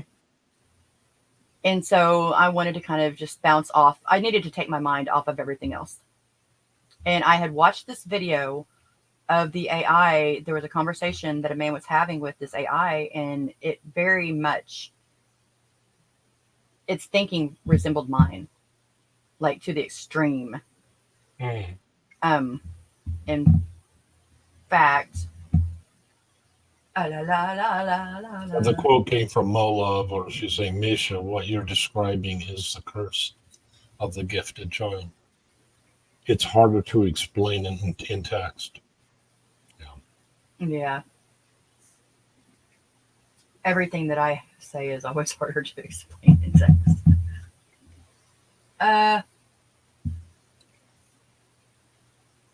Okay.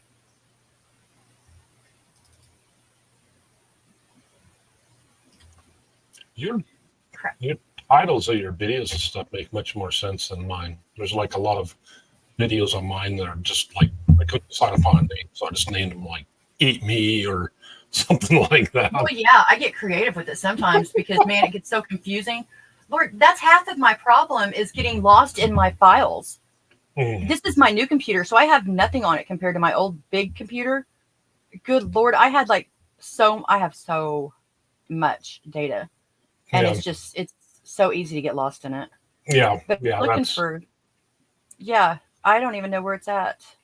Like I said, it could be upsetting to you to have to talk about why I said that, but it's not a bad thing if that makes sense, because I don't want it to upset you. Okay.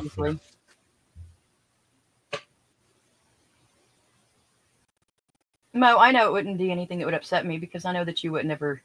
I'm not worried about that. But yeah. another day. Because I'm feeling myself getting tired. I'm like, Well, thank you for the. I definitely will use the CapCut. And yeah, CapCut is really amazing for the copyright strikes. And then, really quick, I want to do a song. Oh, okay. I want to do a song for everybody, and that way I feel like I'm not like clickbaiting everybody. So, we're gonna go to Suno first. Welcome to my life, Chris and Melinda. I accidentally mute it all the time. It's part of my life. That is what happened to you is my existence. So I would appreciate if you didn't invade my little world. You know how many times, including last night, I thought that I had broken everything because I had no sound. Oh my God. And it was just because I had it muted. Yep. I literally did that just the day before yesterday. There's so much to work with. It gets lost in the translation. Okay, so this is Suno, and there is a link in my More thing. And this is what it's going to look like when you first come to it. Whoa, this is new, Ben. Did you see this? Make a scene with Suno? Oh, yeah. Oh, no. Not the scene. Shut the front door. Guess what? It's because Apple is very inclusive, and I'm not in their club. Okay, so you're going to see all these different people's songs that they have done. And then you're going to go to this. Well, you're going to have to set up your account, which you can do all that part. Yeah, that's easy. Yeah, and so I'm not going to show you how to do that. But then this is what your screen's going to look like, minus all of that stuff. Because this is just songs that I've written. And so then you're going to come over here and you're going to see this. And you can make it to where that you can read it better by doing that.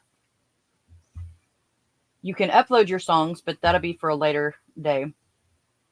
You're going to start out with this section right here. And this is where if you have your own lyrics, say you're a first timer, though, you don't have your own lyrics and you just want to play around with it. You're just going to type the topic of what you want to talk about. And let's see. Let's put, who all's in here?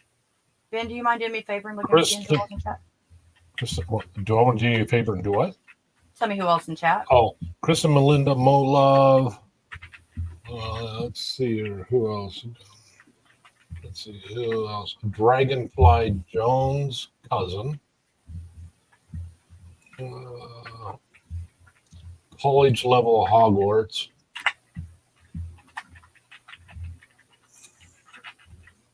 I think the others that are on probably aren't commenting.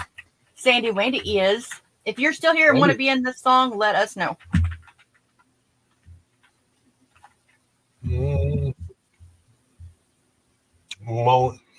Moni 69. Oh, there's Sandy Wendy. Yeah. Carry on. Oh, okay. Opera left. I'm glad you said that. I think Opera was the one who left. Yeah. I am the noise. Opera left. We don't know yet, college. It won't be nothing bad, though, I promise. Yeah, I think, did I already say carry on? Yes, and carry on. If you're still here, love, I actually was going to ask you if you mind me sharing the link to the inventive instruments that you sent me. If not, no big, but if so, then I would love to do it. I think that's a good way. Okay. We're going to go with this because it's Speak Now, Forever Hold Your Peace. Okay. Carry on. Da da da da da da da da da da. Okay, so these are, and we can't leave out Ned.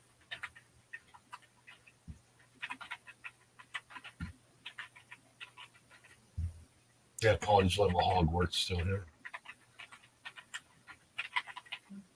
Dragonfly Jones still here.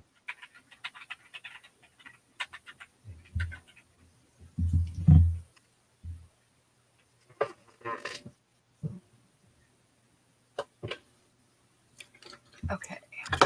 Okay. So this is literally how you just put random words in sometimes, or just whatever you're feeling at the moment. If you're feeling something about a chicken noodle soup, and you're putting that in there, whatever you're feeling at the moment, this is a good way to start journaling. This is a good way to just kind of test things out. Put stuff in, and then you click on this little thing right here. It says write about. It's going to write us a song. Oh, interesting. I didn't know you could do it that way. Yep. Now, this is whenever I say I wrote a song, I wrote the song. Mm-hmm. This last song I didn't write. It was a collaboration between the AI and myself. I am too control ridden to let something write the words for me, so it doesn't really work well like that for me. But also, I've always loved to write. A lot of people are not, they're not big on writing, or they're trying to learn how to do it, Yeah. And so this is a great way to start. And then you can change it. Say, this says, in the village where dreams take flight, Kristen's laughter shines so bright. Melinda's smile like morning sun. Mo loves heart, a rare gem one. And so that's good. Let's see. I like what Kristen and Linda wrote. I have so many feelings about chicken noodle soup. We have a very complex relationship. We do too. Okay, let's see. Painting the Australian skies. So you like the song, but you see something you want to change. So you can just add it in there. You can change everything or anything or nothing. But you go with that, right? And so then what style of music? This is where you can go wild. Like my favorite that I use is Lullaby Rock. Interesting. Has always Okay. done good for me. But you can do, let's see, My Trick with my haunting. Oh, interesting. Mm-hmm. But I don't think this would actually work very well being haunting. I think it needs to be upbeat. Precision. Awesome. Vocal. Both male and female. You can do a cappella.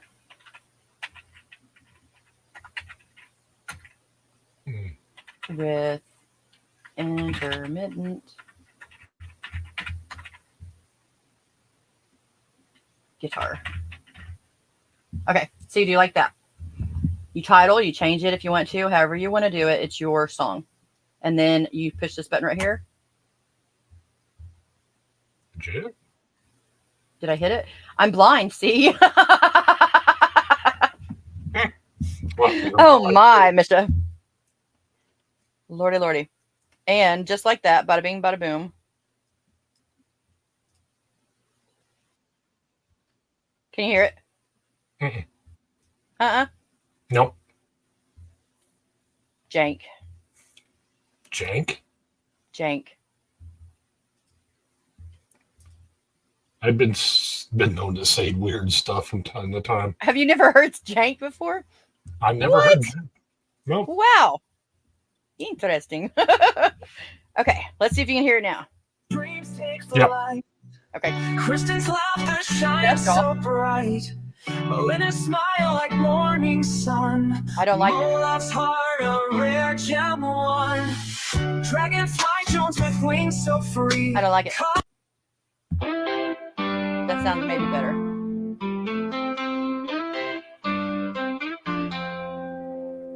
In the village where dreams Now we're take talking. flight, Kristen's laughter shines so bright. Melinda's smile like morning sun. Mo loves heart, a rare gem one. Dragonfly Jones with wings so free. College level thoughts like a roaring sea. Hogwarts magic in Sandy Wendy's eyes. Moni 69 painting the Australian skies. Carry on Ben across the plains. Bacon bits laughter, it never wanes. Man's wisdom in this cosmic swirl. We come together from all parts of the world. I like that gold one.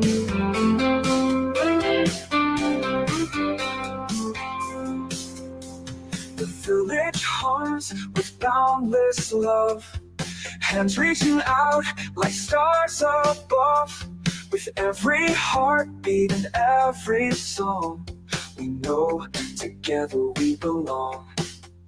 Through every tear and every cheer, our friends are close, our hearts sincere. In every corner, near and far, we light the way like the brightest star. Carry on then across the plains, begging its laughter, it never wanes. And that's wisdom in this cosmic swirl. We come together from all parts of the world.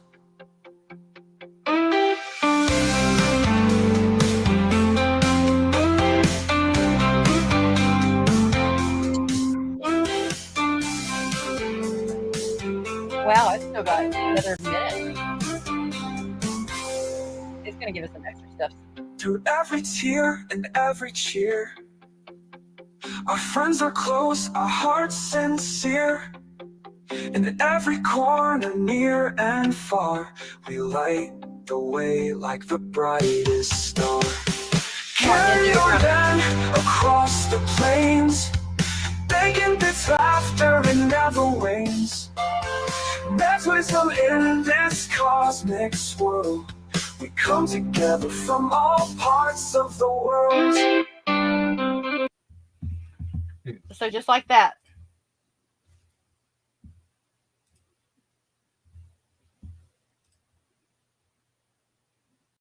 It got really quiet. Did I do it wrong? Oh no. I was waiting for the chat to start talking, but I realized I can't. But well, aside from text, but yeah, and that was one of the things I was trying. Oh, I should have used it for frequencies. I do that. So you can actually just tell. I've never tried putting in like a frequency. I have put in scales. I have put in modes. I have put in note progressions and things like that. But I've never tried. Yeah, I'll do that. I'll play with that then. Yeah.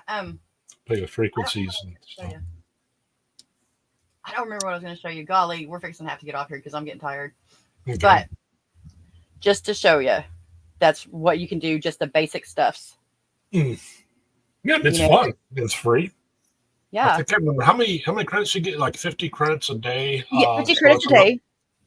Each and song that takes 10 credits, I think. Yeah, 2 songs takes 10 credits. You get 2 songs at a time, and so you get 50 songs or no? Yeah, I'm you getting get real 5 tired. songs a day. No, you get 10 songs a day.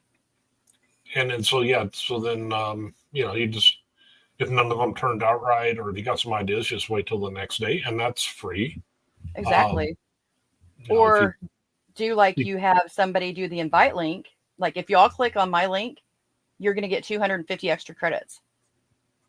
If you just make 10 songs. And so will I. And so that's how you get built up. And then from here, I can do more and show you guys how to do it. And no copyrights because we're not going to make no money off of it either. But that's how you can just start out like it, and I can show you guys so many tricks.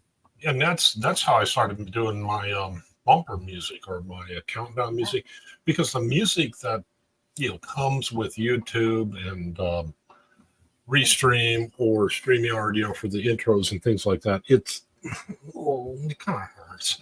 So yeah, it's just easier to make your own, and you can get into atmospheric. You can there's so many prompts you can put in there. Atmospheric I use a lot.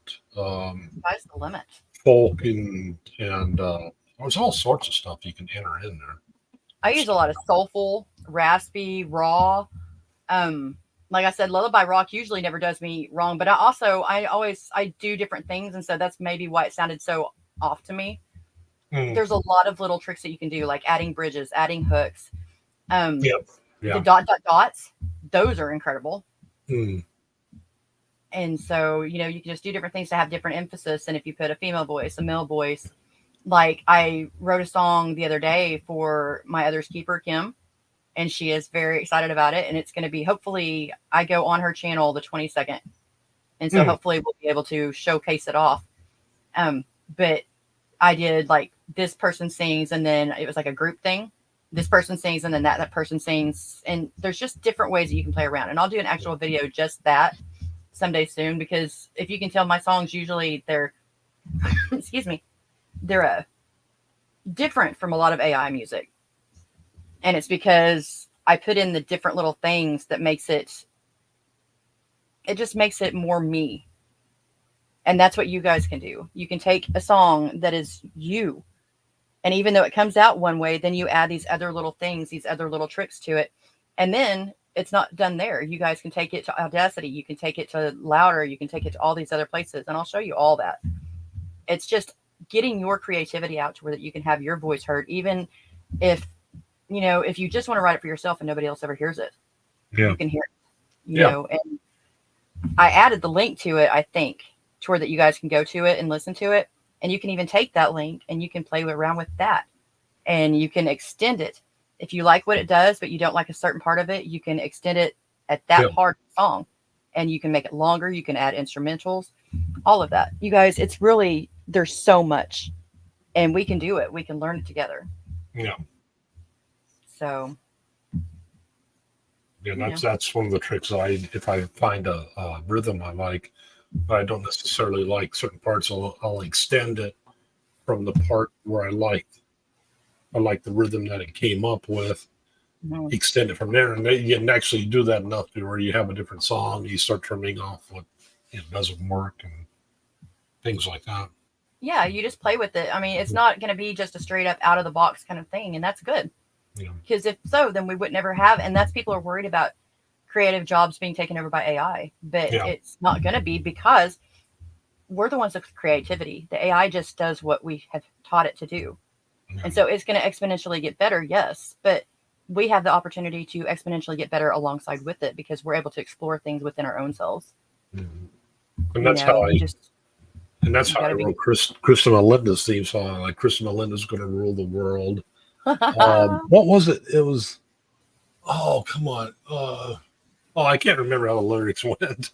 I was so glad though to see you doing that. I think that is I was so happy. I was like, yay.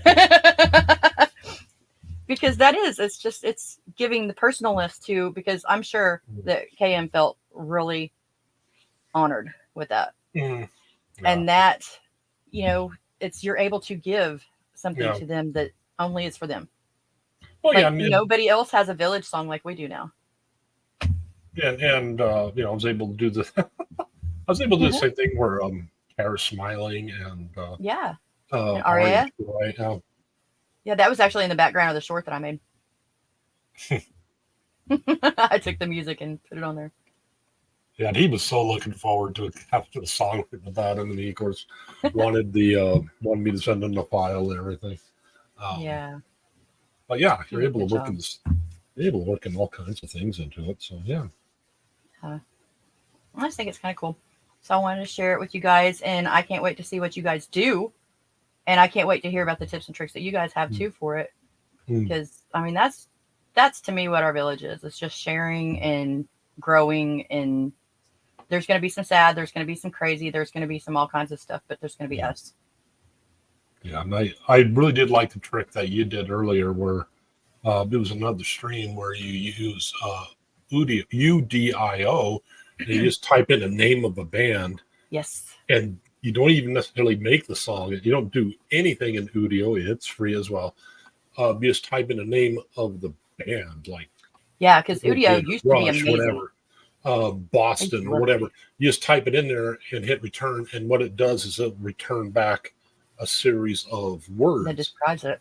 You take those, you copy and paste them into Suno, and what it does is it actually sounds the way the prompt is written, it actually sounds pretty damn close to that band. Yeah. Sound really close to it. Udio was my favorite there for a long time. They did these updates, and I don't know why, but I just can't get it to work right for me now. You should hear some of it sounds like devil worshiping cultish songs. Coming, I'm like, I can't even hear this. It's so scary to me, because there's like whispering and hi, and they don't even talk, and it's just wow. It's kind of scary. That's like the dark side of AI for me because it's just like whoop. But no, what it does is it describes the artist, and so that way you can put that style in. And I do some crazy prompts if I can remember, because I have like all these different accounts and all these different profiles, and I get confused. If I can do it quickly enough, I'll just try to remember to pull it up for next time. There's some really, like, I've got her range that she sings, because she's a very rare singer. And that's another thing I love about all of this, because I do research with everything that I'm trying to put in there. And so I've learned that, she is one of the very, like, 1 in a million singer, her voice range. And so I've got that and I put it in there. And then there's just all these different little tricks that you can put in. And you're not stealing them. Yeah. You're taking something. To me, it's an honor. I am honoring these people because I love her voice so much that I want to replicate something similar to put into something I'm doing. So I don't know. I think it's really interesting, and this world's changing. And if it's going to change anyways, everybody in the Industrial Revolution griped and cried and said that they were going to lose their jobs and their livelihood. That, evil was abound because they were changing their entire life. Their entire way of knowing things was changed quickly. And that's what we're going through, just the next evolution. Yeah. Might as well be a part of it and not let it hurt us. Is Maya here? Maya's here. Ah! It's so good to see you. Yeah, we are winding up, but definitely good replay. And y'all, if you have questions, let me know. I know I'm sporadic. Ben does a good job of keeping me in line, but we have some good, interesting conversations, I think, and I enjoy every minute of it. So if y'all have questions, holler at us, let us know, and we'll try to answer them and try to do this together some more. Ben, how you doing? I didn't realize I didn't say anything for a while. I mean, nod and things like that, but I had a friend who had a son, and whenever he'd get a telemarketing call, he'd put his son on the line, because half the time can we speak to Daniel Coxworth? And okay, just a second. He'd put his son on. I was like 5 years old. And his telemarketer talked to him. He said half the time he wouldn't even answer. He would nod. And of course, the telemarketer's on the rest of the side. But yeah, he said he had. I was doing that to you earlier. But yeah, it's like, that'd be a good way. I had to remind myself. I said, he can't see you, Misha, because I was nodding. Yeah. I'm going to go back through and I'm going to read the chat. I usually try to do that because I don't want to miss anybody. It's just, getting used to the reading chat and the different screens. We'll get there. Yeah. And that. When are we getting paid for the contributing to the song? As soon as I get paid, I promise. Yeah, it really is. It is super fun just to play with. I mean, the first couple of days, you just play with it. And like, it's you don't even have to have lyrics in there if you just want to make. And that's what I started off, was trying to make. Who was I trying to make? I was trying to make Dream Theater, I think, or Joe Satriani. And it's like, wow, I got pretty close. It's like, damn.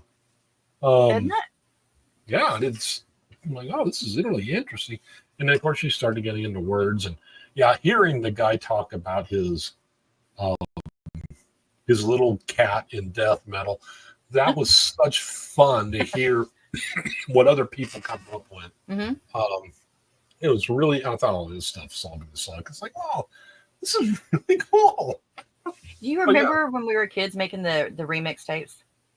Making what? And we were DJ, like remix tapes, like recording on the radio. Yeah. And we were like DJs, and we were making our own mixes that had this certain special feel with a certain kind of music. Yeah. We're doing that, but we're doing it on a different scale now.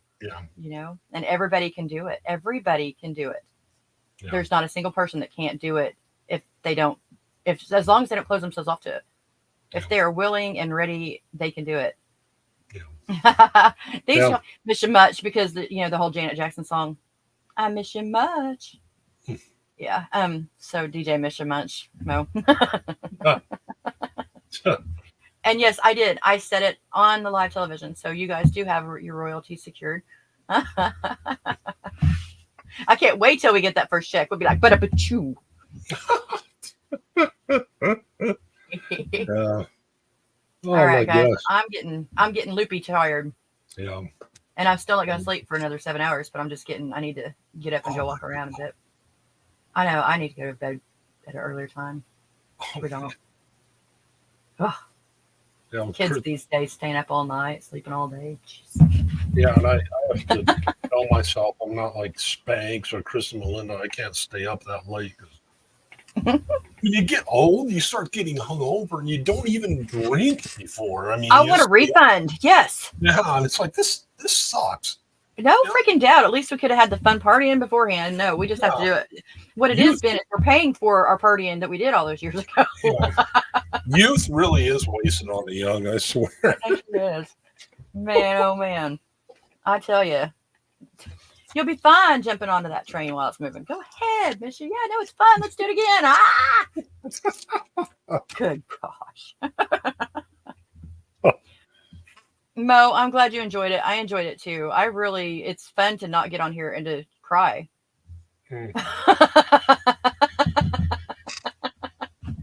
I like that. I don't cry all the dang time. Well, Ben, as always, I enjoyed it. Well, thank you so much for having me tonight. It was really cool to dig into stuff that we normally, because normally don't go down these existential rabbit holes necessarily, but it's just kind of interesting. And I absolutely love the tricks you always show with AI, and kind of kick myself in the butt for not going with OBS earlier. But yeah, I definitely want to start using that, just because the higher resolution, you can't beat the price, $3.99. Hey, no doubt.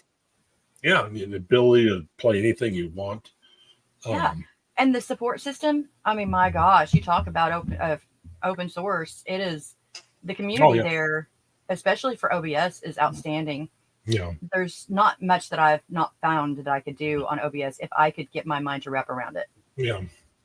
And that's where I want to do this and help each other, teach each other, because we need to do it. I did it with Kim the other day, and it was great. But again, with all the monitors, you definitely have to have at least one extra monitor. Mm-hmm. I think, in my opinion, there's no way I could do it if it was just one monitor. Yeah. Oh gosh, yeah, that would. And yeah, there's ways to incorporate the chat and things like that. And I don't remember how you. Actually, I think I do. I do on that one too. That part. But I think that's what's held me back, to be quite honest, Ben. The biggest thing that's held me back the most is I'm so having trouble with chat anyways. And so if I go to OBS and do it live and the chat's coming in, I just, that's the thing that's kind of got me the most. Oh, and yeah. So I can just do it like on a time when everybody here is great anyways, and they understand, I think. Yeah. And, but that's the biggest thing is just, we need to do it. And I'm amazed at when you're trying to talk about something. I mean, when you go live, like when I go live at, I occasionally do the weekend show really late. Oftentimes that's a little easier because you can just read the interactive chat. But it's like when I'm doing an actual theme, I don't know what it is. Okay, I have these papers, we're talking on this subject. It just gets really hard to do this and read the chat. It's like, my brain just doesn't. It's like well, and also, you've got, like, whenever I do it, I do the fly of the seat like I did tonight. It was great, but then I have these things. If I want to make sure that I do them, then that's all I can think about. Yeah. The way that my neurospicy, wonderful, all over the daggum place. Thank God I found people that understand, because they do it too. Yeah, and there was one show I did not too long ago for Amena. I made a list, and I shouldn't have. I made the list too long, and I got lost in it. And it's like, no, I need just bullet points. It was all these things I wanted to get out, but I got lost in it, and then I finally started reading it. It's like, okay, I went too far that way. Yeah, it's trying to find that magic mixture, and it just takes practice. If we find the magic mixture, though, Ben, are we still going to be able to work it? I wouldn't be happy with it. I really wouldn't. Yeah, that's true. The magic mixture is what's right there that I can't get my head wrapped around on, and that is the chat. Well, yeah, and if you want a perfect show, honestly, you pretty much have to record it. In that case, you're not interacting at that point. It's a pre-recorded show, and then you hang out in the chat when you. Yeah, like a premiere kind of. Yeah, that's a good point. But yeah, I mean that's the only way you really get That's the only way you really get a perfect show. Otherwise, you're always going to have the live, things that you can't cut out. I'm gonna make a song. No, that would probably not sound right for air. One of the guys I follow. In fact, I tried to get him, but he's just too busy. Spidey, he's a mentalist out of Las Vegas. He always does everything recorded, and he goes on places that are live. Like, this is why we don't do live. Somebody will drop something or something like that. It's like it's in there. But that's why you have the delay, and you can set the delay too. It confuses me, and so I don't think my delay is very long compared to some other streams that I've been on, because I don't get as lost delay wise. Kristen Melinda asks, is the magic mixture cookie dough? I don't know, but cookie dough sounds good. We can make some magic freaking mixture some way, somehow. I don't go for perfect. Pucking perfect is pretty close. Yeah. I don't want to be a YouTuber anyways. And, so just spending time and getting the ability to allow myself to be me and not self-doubt so much. Yeah. That's huge. And you guys are all helping me with that a lot. Key lime pie, natural born killers every time. I ate half a key lime pie earlier. Wow. I mean, if you're going to eat pie. Oh, that sounds so good. And it's nice and airy, and it's light, and it feels happy, and it feels like you're on an island somewhere. That's going in our song. Yeah, I bet I'm going to make that song a little bit different. We're going to do it. And I will record that one. And that way I can show you guys on the hooks and stuff and the different tricks that I do have to make it sound more your own instead of AI computerish. And yeah, it's going to have some key lime pie in it. It's going to have some ums. Ums will be the part of the chorus.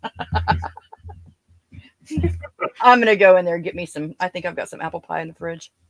Well, all right. Well, thank you so much for having me. I hope you have yourself a most awesome evening. I hope everybody in the chat has a great evening. And I wish I had something inspirational to tell you. Don't judge a book by its cover. Right. Mess with the bull, you get the horns, and any other cliches. That was supposed to have been a bull. That's how good my freaking. I visualized it perfect too. It didn't sound like it though. All right, Ben. We will talk to you later. Y'all, hold on. We got something. We got some good advice. Hold on. This is inspirational for you. If I had a world of my own, everything would be nonsense. Nothing would be what it is, because everything would be what it isn't. And contrary-wise, what it is, it wouldn't be. And what it wouldn't be, it would. You see? In my world, you wouldn't say, meow. You'd say, yes, Miss Alice. Oh, but you would. You'd be just like people.